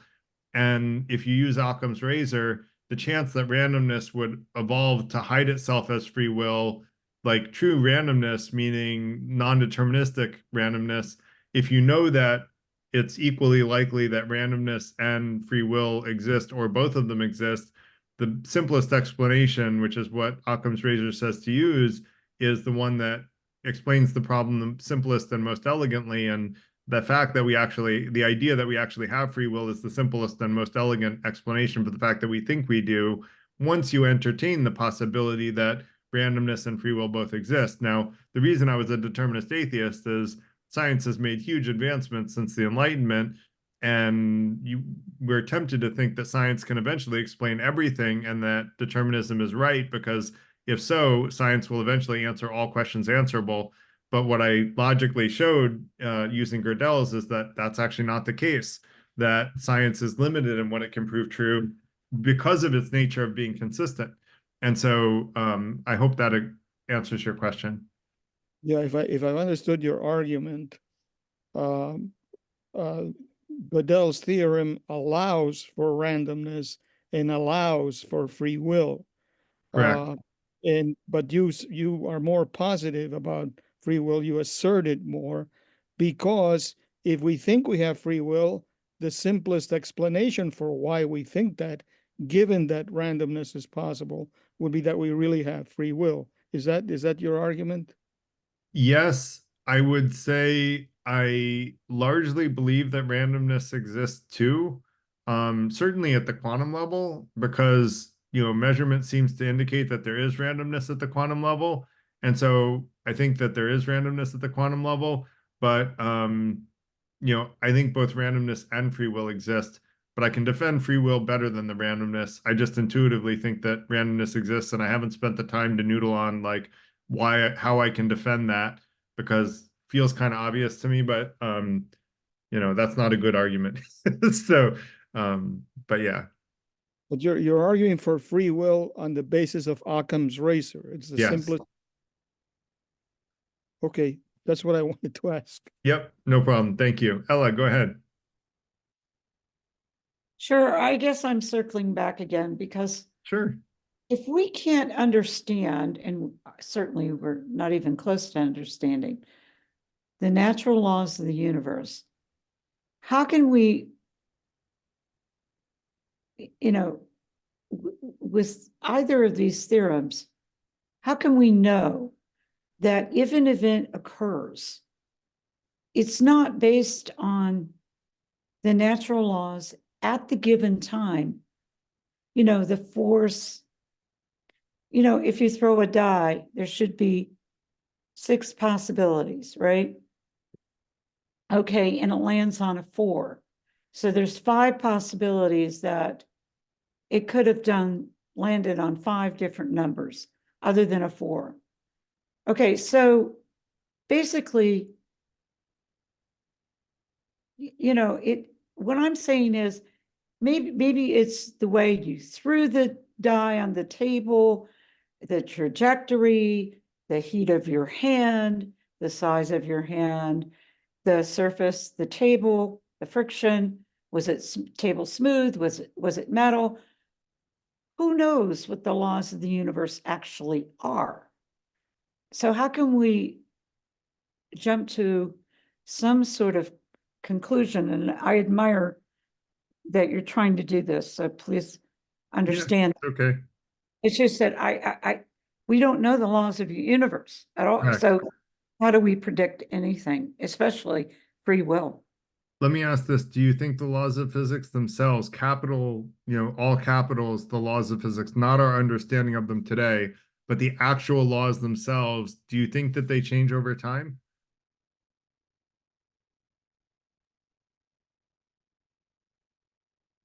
Probably. So what leads you to believe that? I really have never, because things change. Well, yeah, I mean, the only constant is change. Things change, but the laws of physics describe that change. The question is whether or not the way things change changes as well. And if the laws of physics changed, then one day when you try to light your stove, to turn it on, or when you try to light a piece of paper with a match, it should just not light, it should freeze, right? Because the laws of physics changed, and now matches don't create heat, they create ice. But we don't see that. We see a very consistent set of laws of physics that have not changed in observable history to the extent that we're aware of, other than people that scientists usually call crazy. People, there are video, there are, things that I think are not understood today that could be seen as the laws of physics changing, but I would posit that those are just things that we don't understand today. And someday we will have enough of an understanding of the laws of physics to make sense of those things. We're just still discovering the laws of physics, and we don't understand them all, and we don't understand how it all works. And that's why we have dark matter. Go ahead.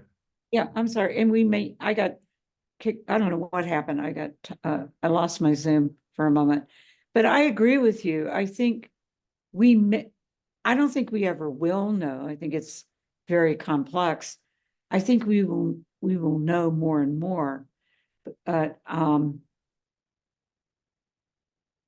So how can we ever know if they're going to change or not?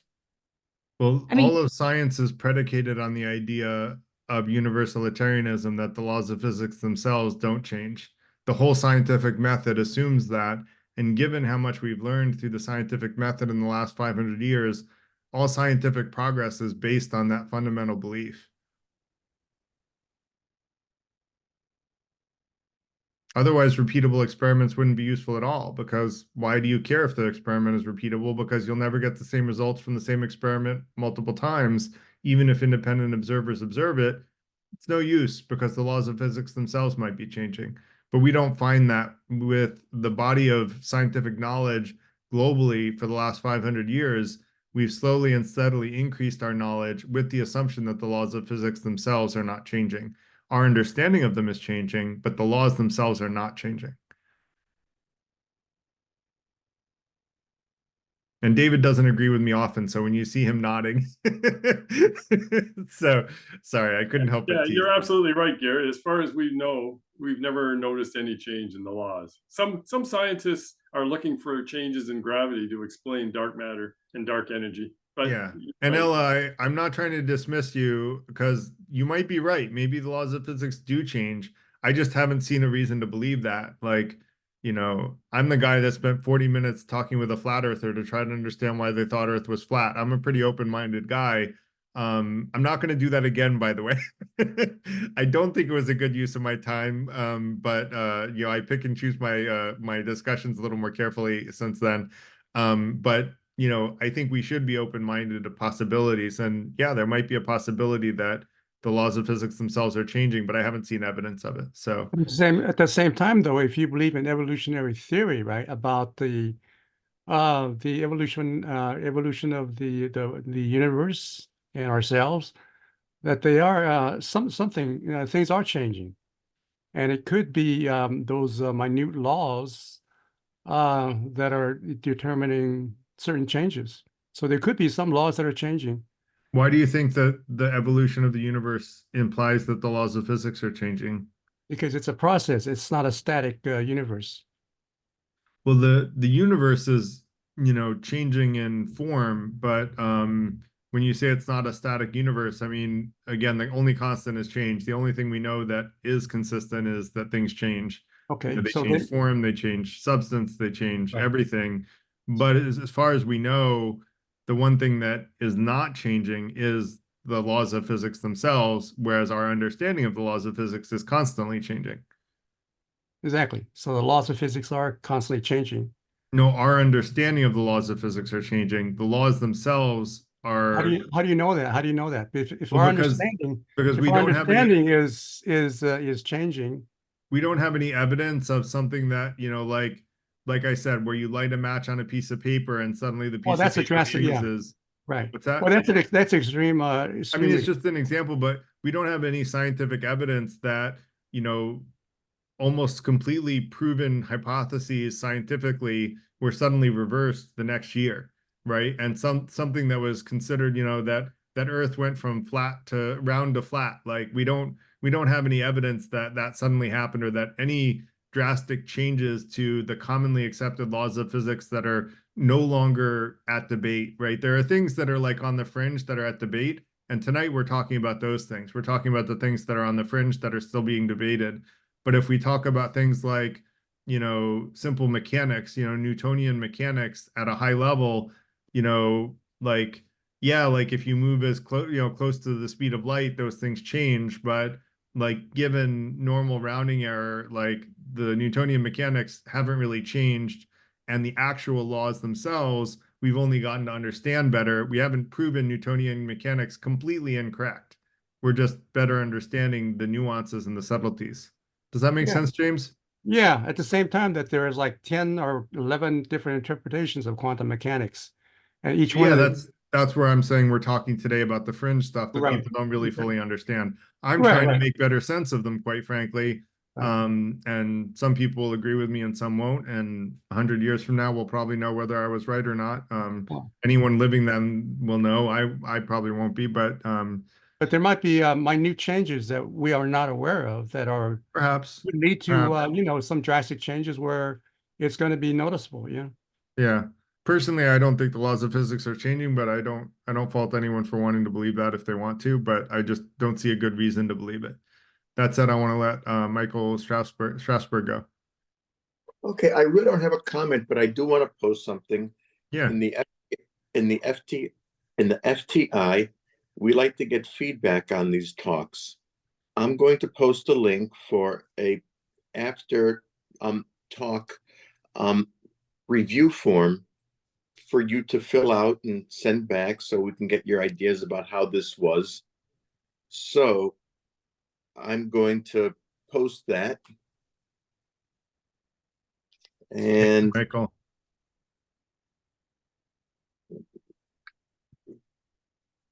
Let's see. Okay. Send to everyone. Okay.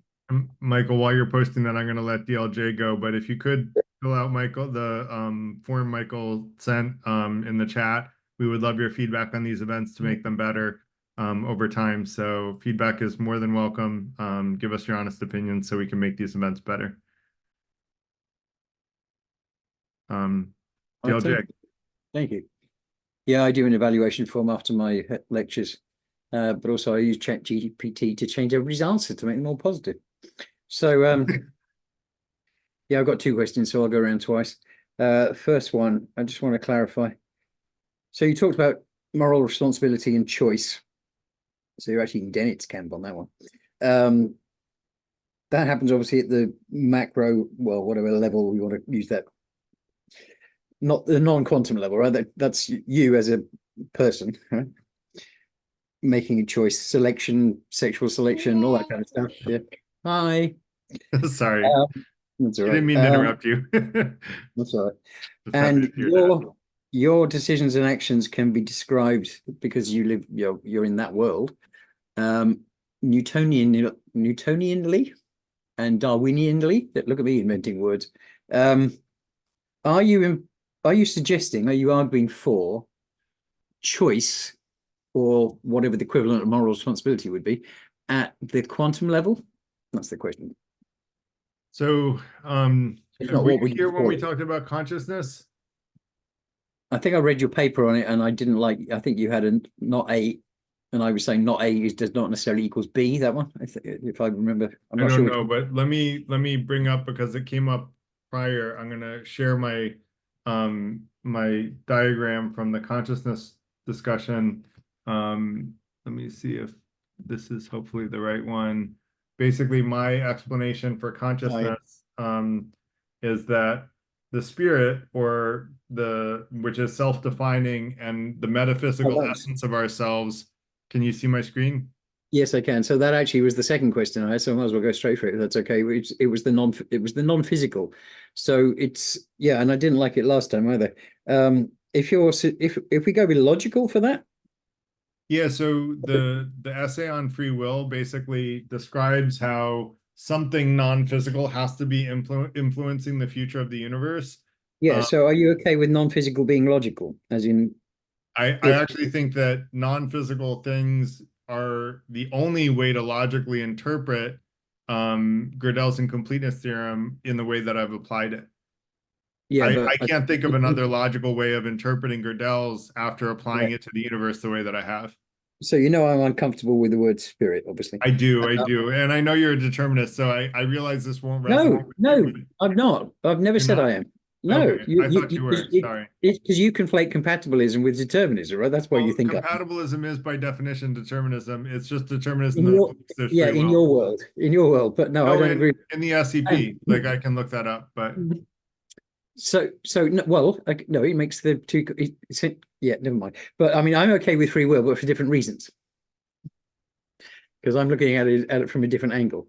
But anyway, so it's the non-physical. You're saying spirit, but I need a word that I can accept on that one. And help me out there if you can. But you don't have to do it now. You can do it another time. Thanks. So compatibilism is the thesis that free will is compatible with determinism. So compatibilism de facto means determinism is true. And I'll put the Stanford Encyclopedia of Philosophy it's sentence 2 in the definition of compatibilism. Right, but in your paper, you were suggesting that compatibilism is the same as hard determinism. No, not at all. It's Well, just the same as that's how it read determinism, when I not read it. hard determinism. When I They're read it different. last year, that's how it read.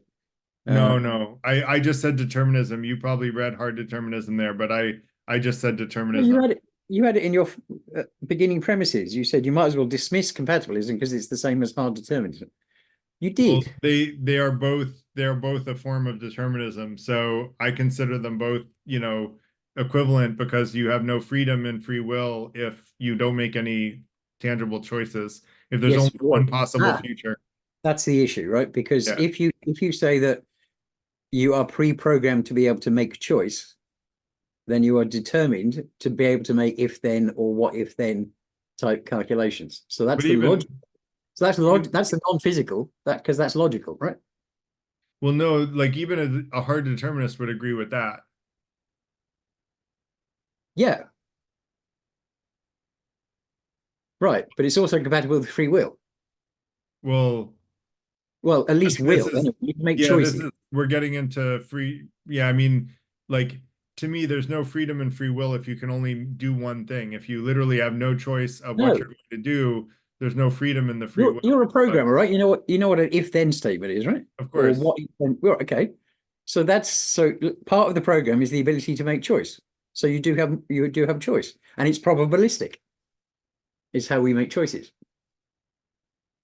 So I get that that's your belief as a compatibilist, but I just don't agree with it. And I think, we're getting a little bit onto a digression from the Heisenberg Uncertainty Principle. So if you don't mind, Yeah, it's all right. Yeah, I'll go to Olga if that's all right. So Olga, go ahead. Okay, hi. I would like to talk about ChatGPT and free will and somehow connect them.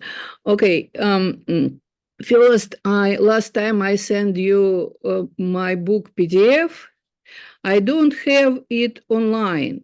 And one of the reasons that I don't have the full PDF online, that I don't want any ChatGPT have it in the database. So please don't feed it to any database. And one of the reasons that I don't want to have it there, because the images in my book have like parallel text, and without them, I think that it's not possible to understand what I'm saying. Okay. And, it's kind of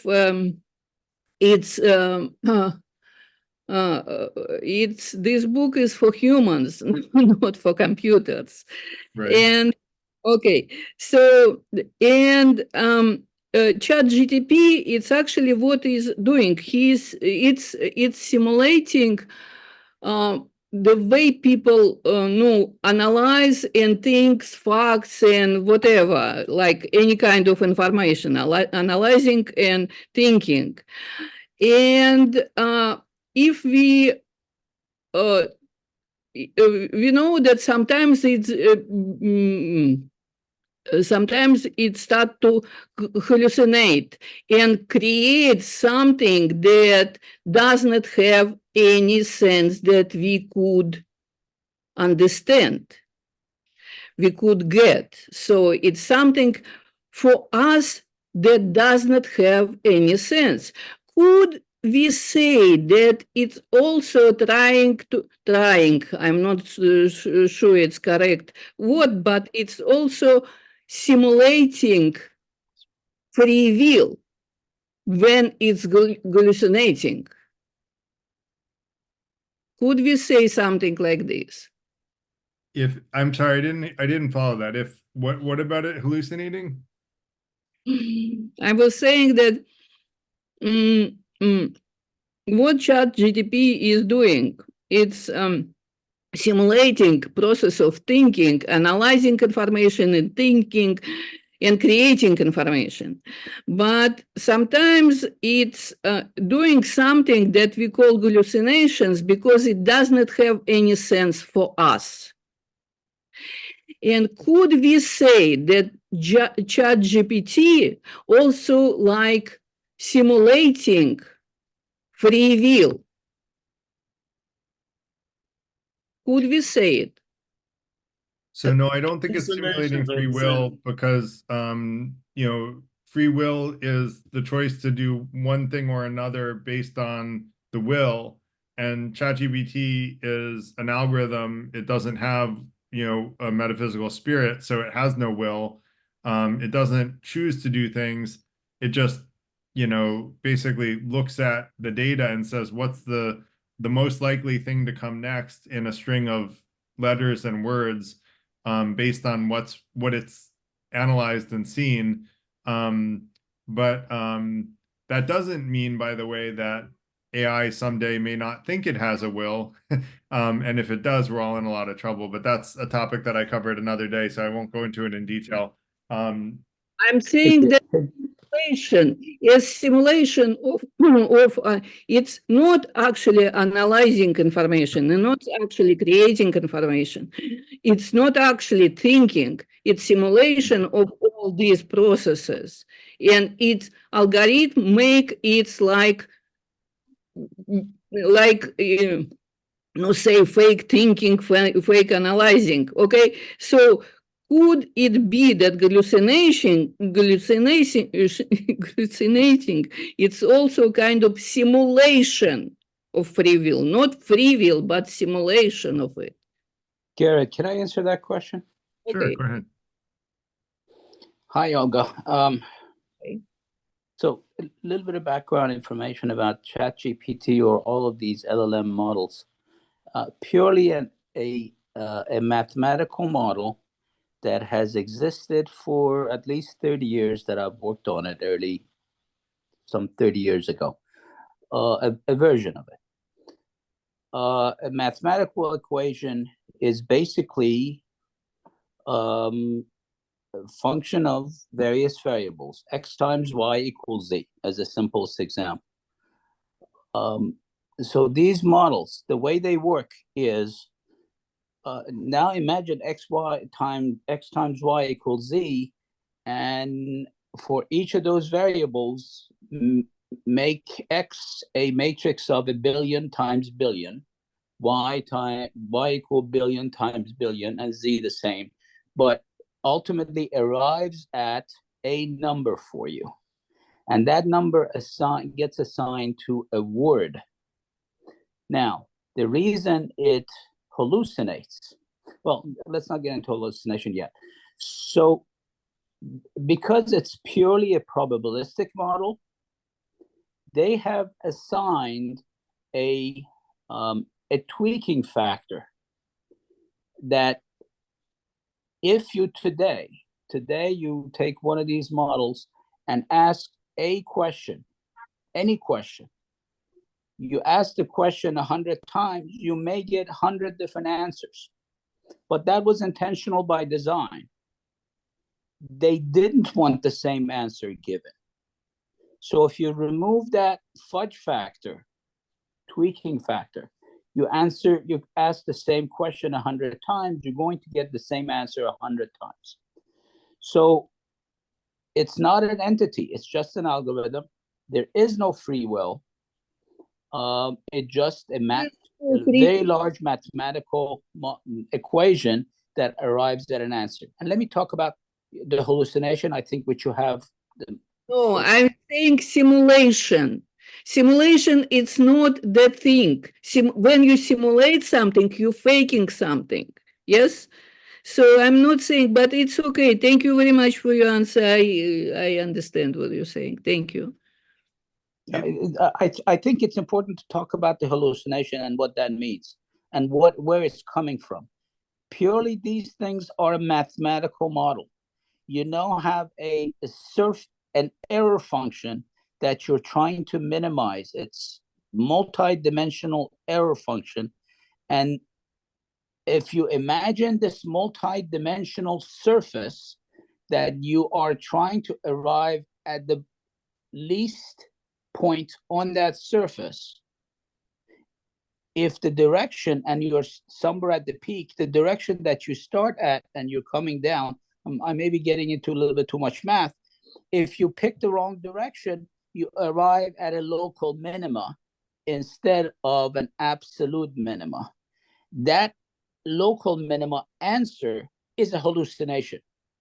That that hallucination answer is a suboptimal answer, i.e., it is a wrong answer. Okay, thank you. Yeah, I guess the way that I would describe it, Michael, is that a hallucination is when it doesn't have a good answer. It's trying to answer something that it doesn't have a good answer for, and so it just finds something that is a likely good answer, and that's why people like to joke that pardon the language, but people like to joke that ChatGPT is good at bullshitting. It can make up fake stuff.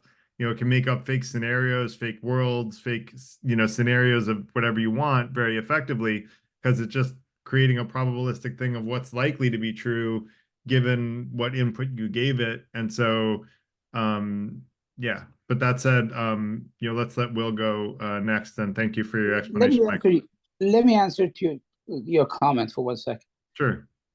So let's say the question was, what is 2 times 2? And this large model was computationally calculating it iteratively through 1 million steps or through 1 billion calculations. Because it's by design, the algorithm is trying to minimize the error associated at every step. And this is a very multidimensional surface as it's coming down from the peak of the surface, going down, reducing the error. If it takes the wrong direction, it will arrive at a local minima, and the answer may come back, instead of 2 times 2 equals 4, equals 3.1. Right. And 3.1 is close to 4. Right. So for approximation, it may be sufficient. So if you ask now, you ask a language model question, so it emulates a 4. So it's close to it, but it's not correct. Thanks, Michael. Will, go ahead. Thanks, Garrett. Thanks for the presentation. You never cease to amaze me. I don't always agree, but you never cease to amaze me. Garrett, I was thinking, so the Nobel Prize in Physics was awarded in 2023, you might be aware of it, for a team that designed a way to emit pulses of light at something called it's like an amniosecond, which is there are more amnioseconds in 1 second than there have been seconds in the last 3.5 billion years, or 5 billion years, apparently. So this is just sort of mind-blowing technology that they've recently come up with. So they can measure now, they're getting to the point where they can measure the position of a photon, I think it is, or an electron within the atom. Forgive I'm not really familiar with physics, so I'm sorry if I've fudged that, but you get the point. They can measure now with this little strobe of light at an amniosecond. So there are more amnioseconds in 1 second than there are seconds in billions of years. You mean an attosecond, out of curiosity? Yeah, that's the one. You know Okay. it. Yeah. So, I mean, the point I'm making is that the technology is advancing all the time, and in hundreds or thousands of years from now, they'll look back at us like we're in the dark ages, for sure, as we look back at the dark ages. So who's to say? I mean, free will, determinism, who's to say? We can only have opinions on it at this point, but the jury's very much out, because I would say that at some point they may well figure it out. The deterministic causes within the quantum field, which to us at this point in time seem utterly inexplicable, it may just be, common knowledge in hundreds of years from now. So I wouldn't rule that out, that there may be a determinism which we just can't measure at this point. And the other thing was the lady before, I think it might have been Katie, and she was talking about with the dice. And I thought that was a good example because I was thinking with flipping a coin. If you flip a coin heads or tails, ultimately it always comes back to equal probability, 50-50. So there must be some principle there that is deterministic. I mean, that's the mathematical explanation for a physical event. The physical event being that the atoms in the two faces of the coin will either be face up or not. And that's predictable via mathematics, but there's a very real principle there that can be demonstrated in time. No one knows really why. You just flip a coin, eventually, you know, you never get more than like 20 heads in a row. It's just, if you've ever been to the casino, phenomenally unlikely. Try to finish your thought. You're at 3 minutes. Yeah, so, and that's how casinos make their money, on that probability. A probability is set in stone. So that also would lead to determinism, I would say, but having not made my mind up. Thanks. Yeah, so I would caution you to you know, side with determinism for that reason. I would read the essay that I sent on free will if you haven't already, and try to understand that with a, you know, open mind and see what you think about it. Because if it's right, then we won't someday find deterministic answers. There are no deterministic answers with absolute precision for the Heisenberg Uncertainty Principle. It's an inherent nature of reality.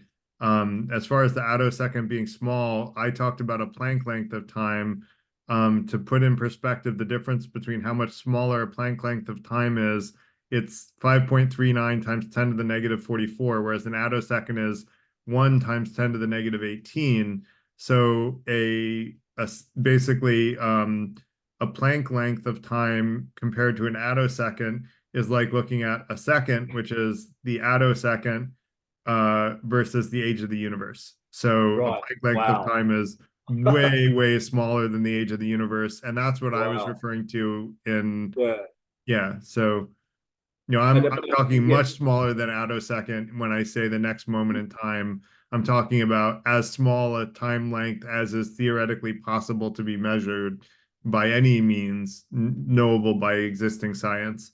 Existing science, that's the key. Existing science. By existing science based on our theoretical knowledge, not by existing measurement capabilities. I don't think anything can currently measure a Planck length of time. I don't think we'll be able to measure a Planck length of time for at least 50 or 100 years, if that.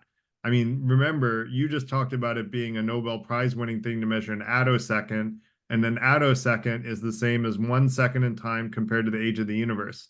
That's how much smaller a Planck length is. So you can't measure a Planck length of time right now. There's nothing knowable. It's a theoretical limit of what is theoretically measurable ever. Now, we may learn that that limit can be broken, but so far as we know, the smallest length of time that can be measured is a Planck length of time. Yeah, but the technology is changing all the time. In hundreds of years from now, they'll look back. This is a theoretical.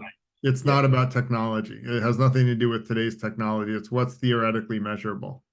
So read about Planck length of time, and, you know, ask ChatGPT some questions about it, and, you know, you'll get a sense of what I'm talking about. Yeah, I'd say the more ability we have to measure things, the more we'll get a comprehensive understanding, and it may turn out to be deterministic. But anyway, let's agree to disagree. Yeah, okay. You should read the essay that I wrote on determinism, because determinism has been all but completely disproven by accepted science at this point. So we'll have to agree to disagree, Garrett. Thank you you very much. That's fine. I'm okay with that. If you want to agree to disagree before understanding my perspective, that's totally up to you. Thank you very much. So David, go ahead. So this is more of a question for those more versed in, you know, the quantum mechanics or behavior. So my understanding is a particle can only move, you know, moves from A to B, and it's extremely, extremely unlikely for that particle over some, you know, small length of time to move 100 miles away. If that's correct, that it's just extremely unlikely because all these possible paths balance each other out or cancel each other out. My question is, well, the possibility of a particle or a set of particles jumping 1,000 miles away, it's not non-zero, is it? Is the question. Meaning, if I have a coffee cup that's empty, can that coffee cup just fly over to my coffee maker, fill itself up, and fly back and deliver me a cup of coffee? Is that theoretically possible, or better stated, is the possibility of that happening non-zero or zero? Well, zero is absolutely impossible to ever happen, which basically says that, human beings as we know ourselves are 100,000 years older. So, like theoretically, 1,000,000 years from now, imagine how much more we're going to know. You could build a coffee pot that does that in that, like probably 200 years from now, you could build a coffee pot that does that using free will and new science that's discovered in the next 200 years. And so, yeah, it's theoretically possible it could happen. Now, will it happen based on random fluctuations at the quantum level? I would argue probably like that's, so close to impossible that it's not worth discussing. Now, it might be theoretically possible, but it's also theoretically possible that every piece of matter will hit every piece of antimatter in your body and you'll simply disappear. That's theoretically possible. It's not a 0% chance. It's just so unlikely that in the history of the world, it will probably has never happened to any human being and probably never will, even by the time that Earth is enveloped by the sun. So not to one person, even in all of that length of history. And so when we say non-zero, it's kind of trivial to say non-zero when it's so unlikely that it'll never happen within the realm of human comprehension at this point. Does that make sense? It does. It's good to hear that it's non-zero, because that was going to the earlier discussion about the laws of physics feeling unchanging to us, that the only thing that's changing is our understanding, but the laws themselves are immutable, which doesn't sit right with me, but I can't come up with a simple argument why. But I was thinking about this non-zero aspect. That's really it. Cool. Yeah, I mean, that's within the laws of physics for that to happen. It's just that it's so unlikely to happen that for all practical purposes, we can assume it'll never happen for any, like, in any time that makes it worth even considering that it could happen. So, yeah. Jameson, go ahead. Thank you, David. Thanks, Garrett. The free will and quantum physics and AI all in one conversation. That's right. Pretty awesome to kind of juggle and bounce off of each other. You should see our conversations in New York City, my friend. For anyone in the New York City area, reach out to me and I'll add you to the New York City mailing list, because we have really good conversations that cover wide ranges of topics. I started doing those to have the group basically decide what we're going to talk about the night of. But anyway, Jameson, I didn't mean to cut you off. Well, I was just gonna say about because I want to talk about the hallucinations on the AI, but as far as the quantum calculations and stuff, I think I kind of agree with a little bit of what Phil was saying, and about because what I was told was it was our ability to produce the level of energy and whatever mechanism to measure below zero, or that dark matter energy or whatnot, the background noise of the universe, to get to that place that we only perceive as immutable because we can't measure it. So, and that's maybe why it doesn't sit well with us. But I know for AI, with the hallucination stuff, and someone was saying something about a simulation, from my understanding, and I think it's kind of important, because AI being what it is, and it is just math bouncing off a bunch of data, and coincidentally, some of that data is stored in a hash method that it's hard for us to read, but it's still, no different than some type of data that we used to read in other formats and methods. So today, when you query that, you're getting a simulation. If you're querying ChatGPT for oversimplification, what's 1 + 3 or what equals 4, it's going to give you all kinds of permeations of what leads up to 4. And it can give you all kinds of different elements and objects and entities of what can lead up to 4. And depending upon how it is that you constrain that output, that mathematical output with censorship or bias or what term you want to apply to it, that's going to affect the results that you look at. It could be a simulation, but it's certainly not a hallucination.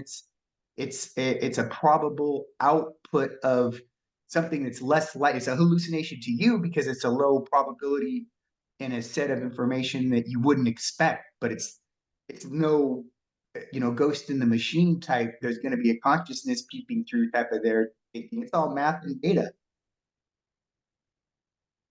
Yeah, I'm gonna agree with Olga that ChatGPT does kind of simulate human interactions, which I think you're saying. I will even go so far as to say if you put a human being on the spot and ask them to answer a question they don't know the answer to, a lot of people will make one up because they want to have an answer and they'll just make their best guess. And that's what we call ChatGPT hallucinating, but humans do it all the time. I've seen people in business meetings ask when is this going to be done by, and they make up a date when they didn't have a date. They didn't ask anyone that has to get the work done. They just make up a date. And often these are people in positions of power, quite frankly. So, people hallucinate too, not just the DSM version of hallucinate, but I will disagree that ChatGPT is comparable to human beings because I think we have a metaphysical spirit, which is the essence of our free will. ChatGPT has nothing like that. So we're not comparable in that our life is meaningful.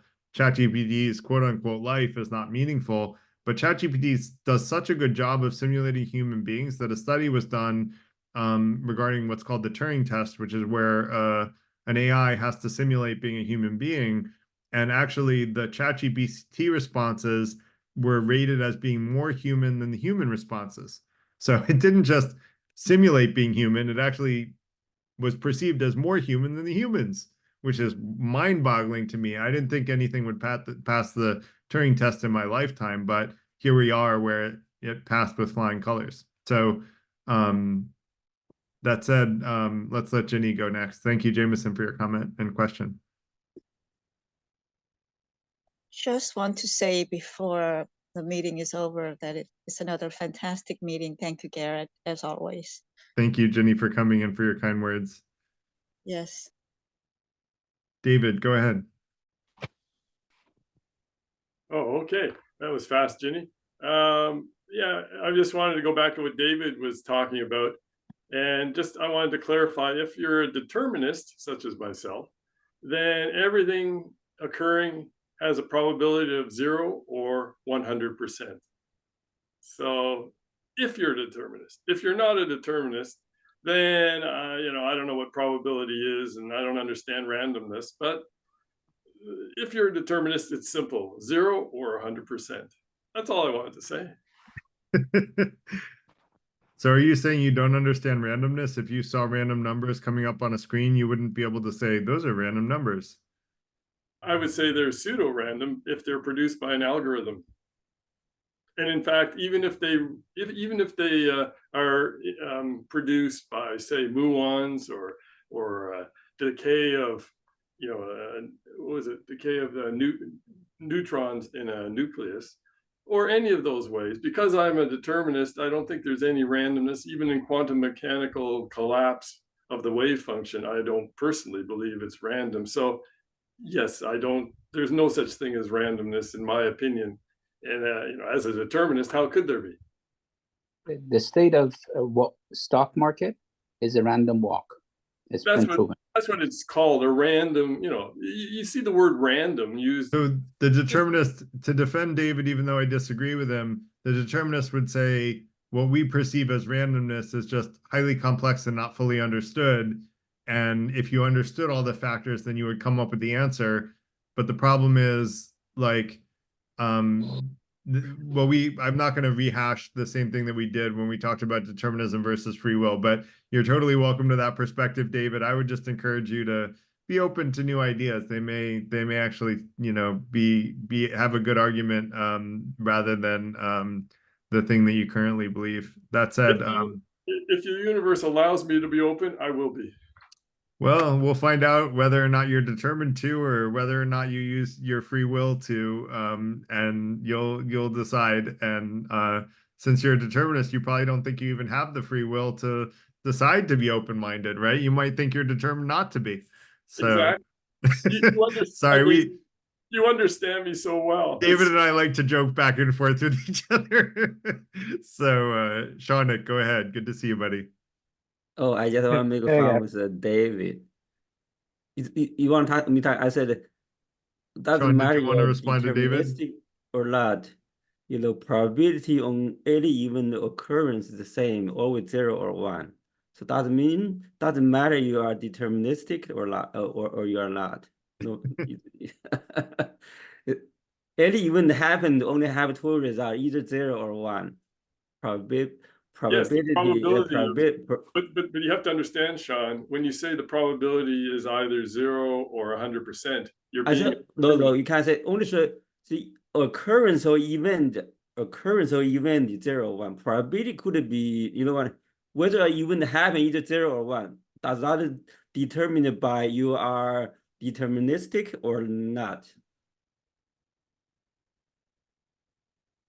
You say you are deterministic, right? I think, I don't know. I think the point would be, if I'm a determinist and I say X can never happen, there's just no way, 0% chance. And if I'm a determinist about Y, saying it has to be happening, that to me, it's 0 or 100% on any event.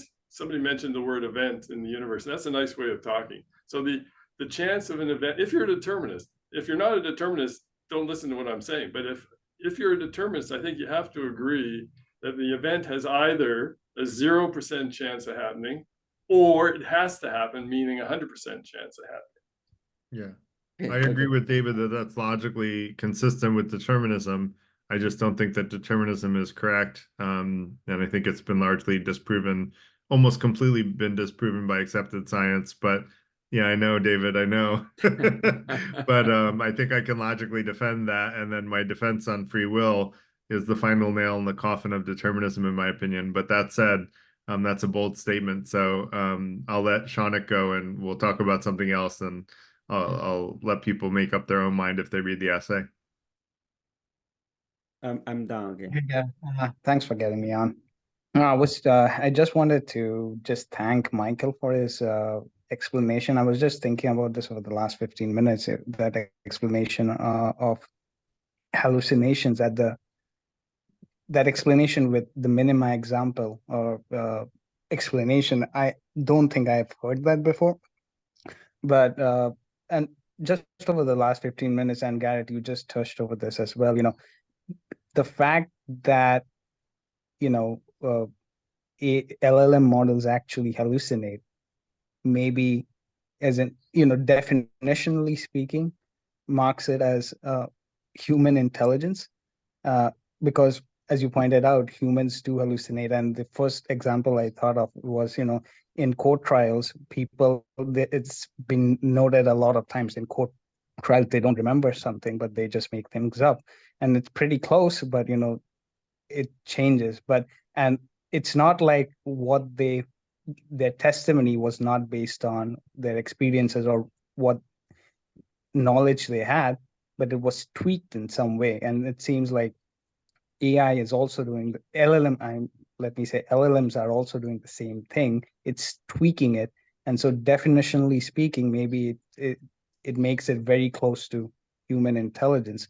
But on the other side as well, when I think of the whole point of having AI is to have a very precise tool that will help us in our own age. So if I expect if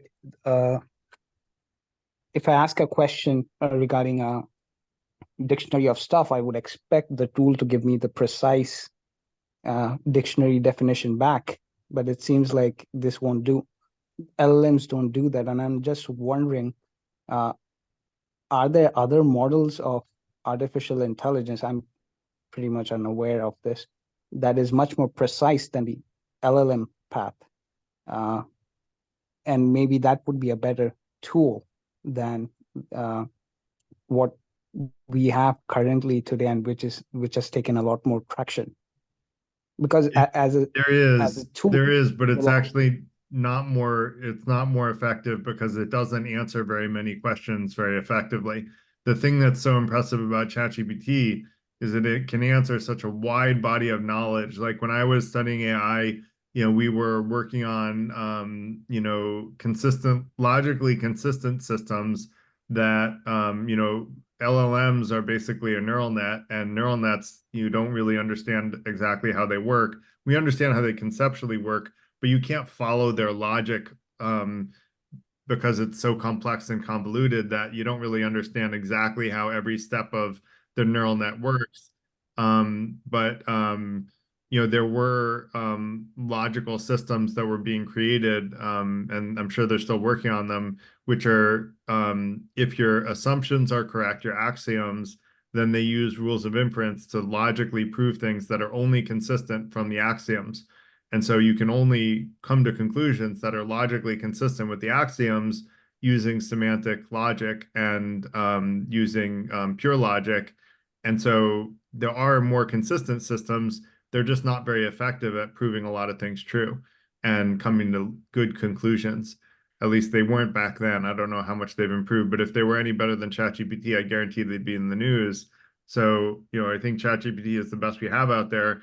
And that said, I like to joke. A lot of people tell me, well, ChatGPT is unreliable. You can't use it as a source because it hallucinates. And my response to those people is, introduce me to the person who's never had any misunderstanding about everything and has had 100% accuracy with every assertion they've made their entire lives. When I meet that person, I'll start saying ChatGPT is not very useful. Until I meet that person, and by the way, Gödel's incompleteness theorem says such a person doesn't exist. So I know that they don't exist and no one will ever introduce me to them. That said, jokes aside, I think ChatGPT is quite useful, but you can't, don't bet your career on it. Just like that lawyer who lost his job as a lawyer, got disbarred for, citing ChatGPT without actually looking up the case law. You can't do that.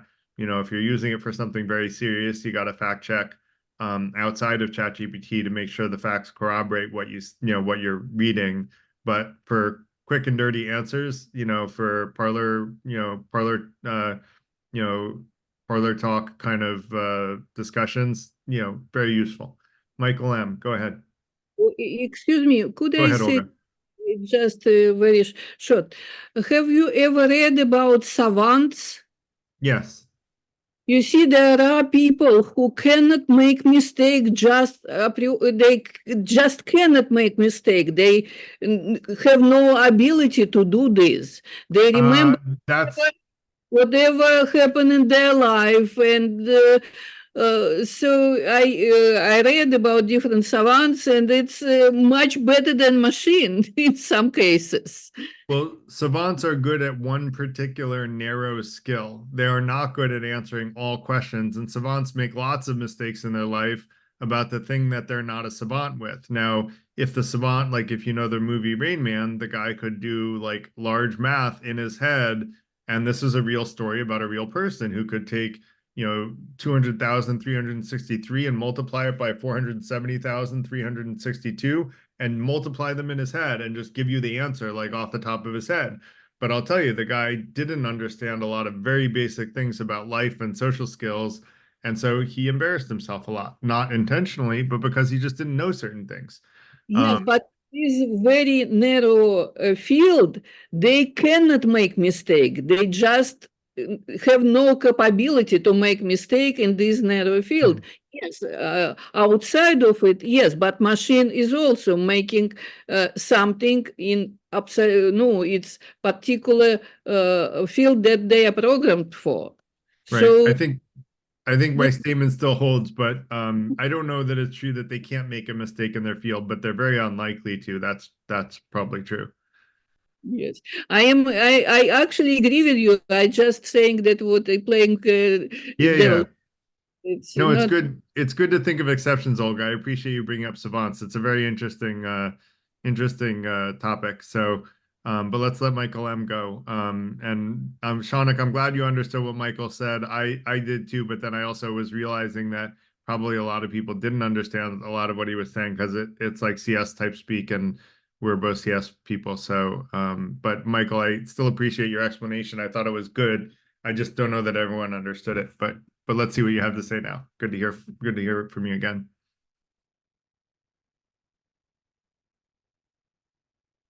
Oh my God, it's past 9. We got to finish up. So Michael, keep it to under 30 seconds. Jameson under 30 seconds, and then let's finish up because I got to get to. I have to talk to my daughter before she goes to sleep. I have to put her to bed.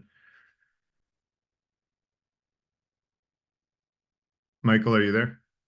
Am I on mute? He may not be there. I'm sorry about that. Yeah, I was on mute. Yeah, just a couple of quick comments. The definition of precision, we need to be, all of these things have very tight definitions. So the most precise activity that we do is mathematics. One reason ChatGPT is not good in mathematics is because it does not perform precise functions. Now, in addition to that, ChatGPT is at least a couple of iterations. The one that's open to public for public use is at least a couple of iterations behind what is available at OpenAI, and I'm sure of that. And there are claims that there are versions of ChatGPT that does math and science very well. So without going too deep into that, I just wanted to add one comment. If anyone's interested in AI, I found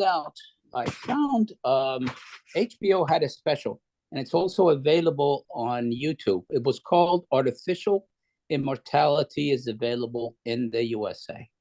It will really expand your mind about what is currently possible in artificial intelligence and how it interacts with human beings.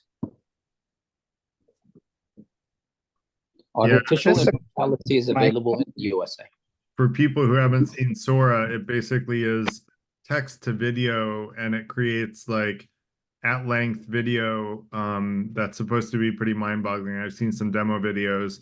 They haven't released it yet because it has so much potential for being abused. Most likely is the reason they haven't released it. But given that it's been created, the chances are that the cat will get out of the bag before too long. And just be careful at what you look at and make sure you find credible sources that show what you see as video before you believe that it's really happening or that it really happened. So, we all have to be cautious in this world where fake news travels faster than real news. The lines can be blurred between reality and fiction, and we don't want to fall prey to following, or making our decisions on things that are actually false. That said, Jameson, go ahead, and then we'll finish up. We'll close out. Just one question, one more, really just to quick, Michael. Shaunak. Yeah, so I'm just wondering, Michael, what do you think? So I was reading or seen some documentaries recently where there are these math models, specifically math models that are aiding or even surpassing mathematicians in, providing proofs.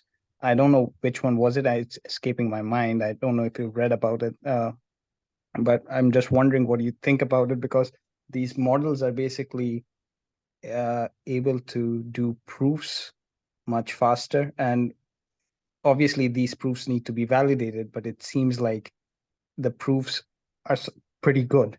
I can answer that question for you, Garrett. So normally we raise our hands to go in line, but yeah, just to remind everybody that we are kind of going with anthropomorphic thinking, and that regardless if it's a neural net or whatever mechanism it's being used to store the data and it's how it's retrieved, AI is initially an automatic iteration which is what it first started out with. Then went to artificial information because it was algorithmically iterating through large, vast amounts of data and returning with the highest probability the most frequently occurring set of information. So even though we were getting into multi-dimensional or multi-discipline type discussions with different types of chat GTP plugged into different medical libraries or legal libraries, you're still dealing with the same concept mathematically. So I don't know if Sanook, that answers your question. It is strictly math. And when we're talking about biasing or censoring or something, you're still just dealing with omitting or including additional information, valid or invalid, and you may tweak the weighting or the way the decision tree operates, but you're still fundamentally dealing with logic and mathematics. So I hope that answers your question, Sanook. But that's all I have to say on that topic. That was a good conversation. Thanks a lot, Garrett. Thank you. And I want to encourage everyone to join us next week for when we talk about the strength of the will. So I made an argument that we have free will. Then the question is, if we have free will, how strong is that free will? How influential is it? And the CliffsNotes version, to give you a sneak peek into next week, is, I think when you talk about nature, nurture, and free will, the strongest of the three is actually the free will. It's the most influential, and it's the most important in determining how good of a life we live and how bad of a life we live. It's our free will that determines how happy we are, how disappointed we are. Not to say that every emotion is completely within our control, but that our free will can actually drastically improve our lives or make it much worse, depending on the decisions we make with our free will. So that said, I'll try to make that argument next week, and I'll give examples of people who have used their will to do incredible things, and so show how powerful the will can be in people's lives. So thank you all for coming tonight. Go ahead, Michael. And please fill out the form that I sent out reviewing tonight's discussion. Yes, thank you, Michael, for the reminder for everyone. Thanks a lot, everyone, for coming. Hope you all have a great rest of your night. And thanks for the great comments and questions and the polite and open-minded discussion. And it was a lot of fun. So thank you all for making it a great event. Thank you, everyone. Have Bye-bye. a nice evening.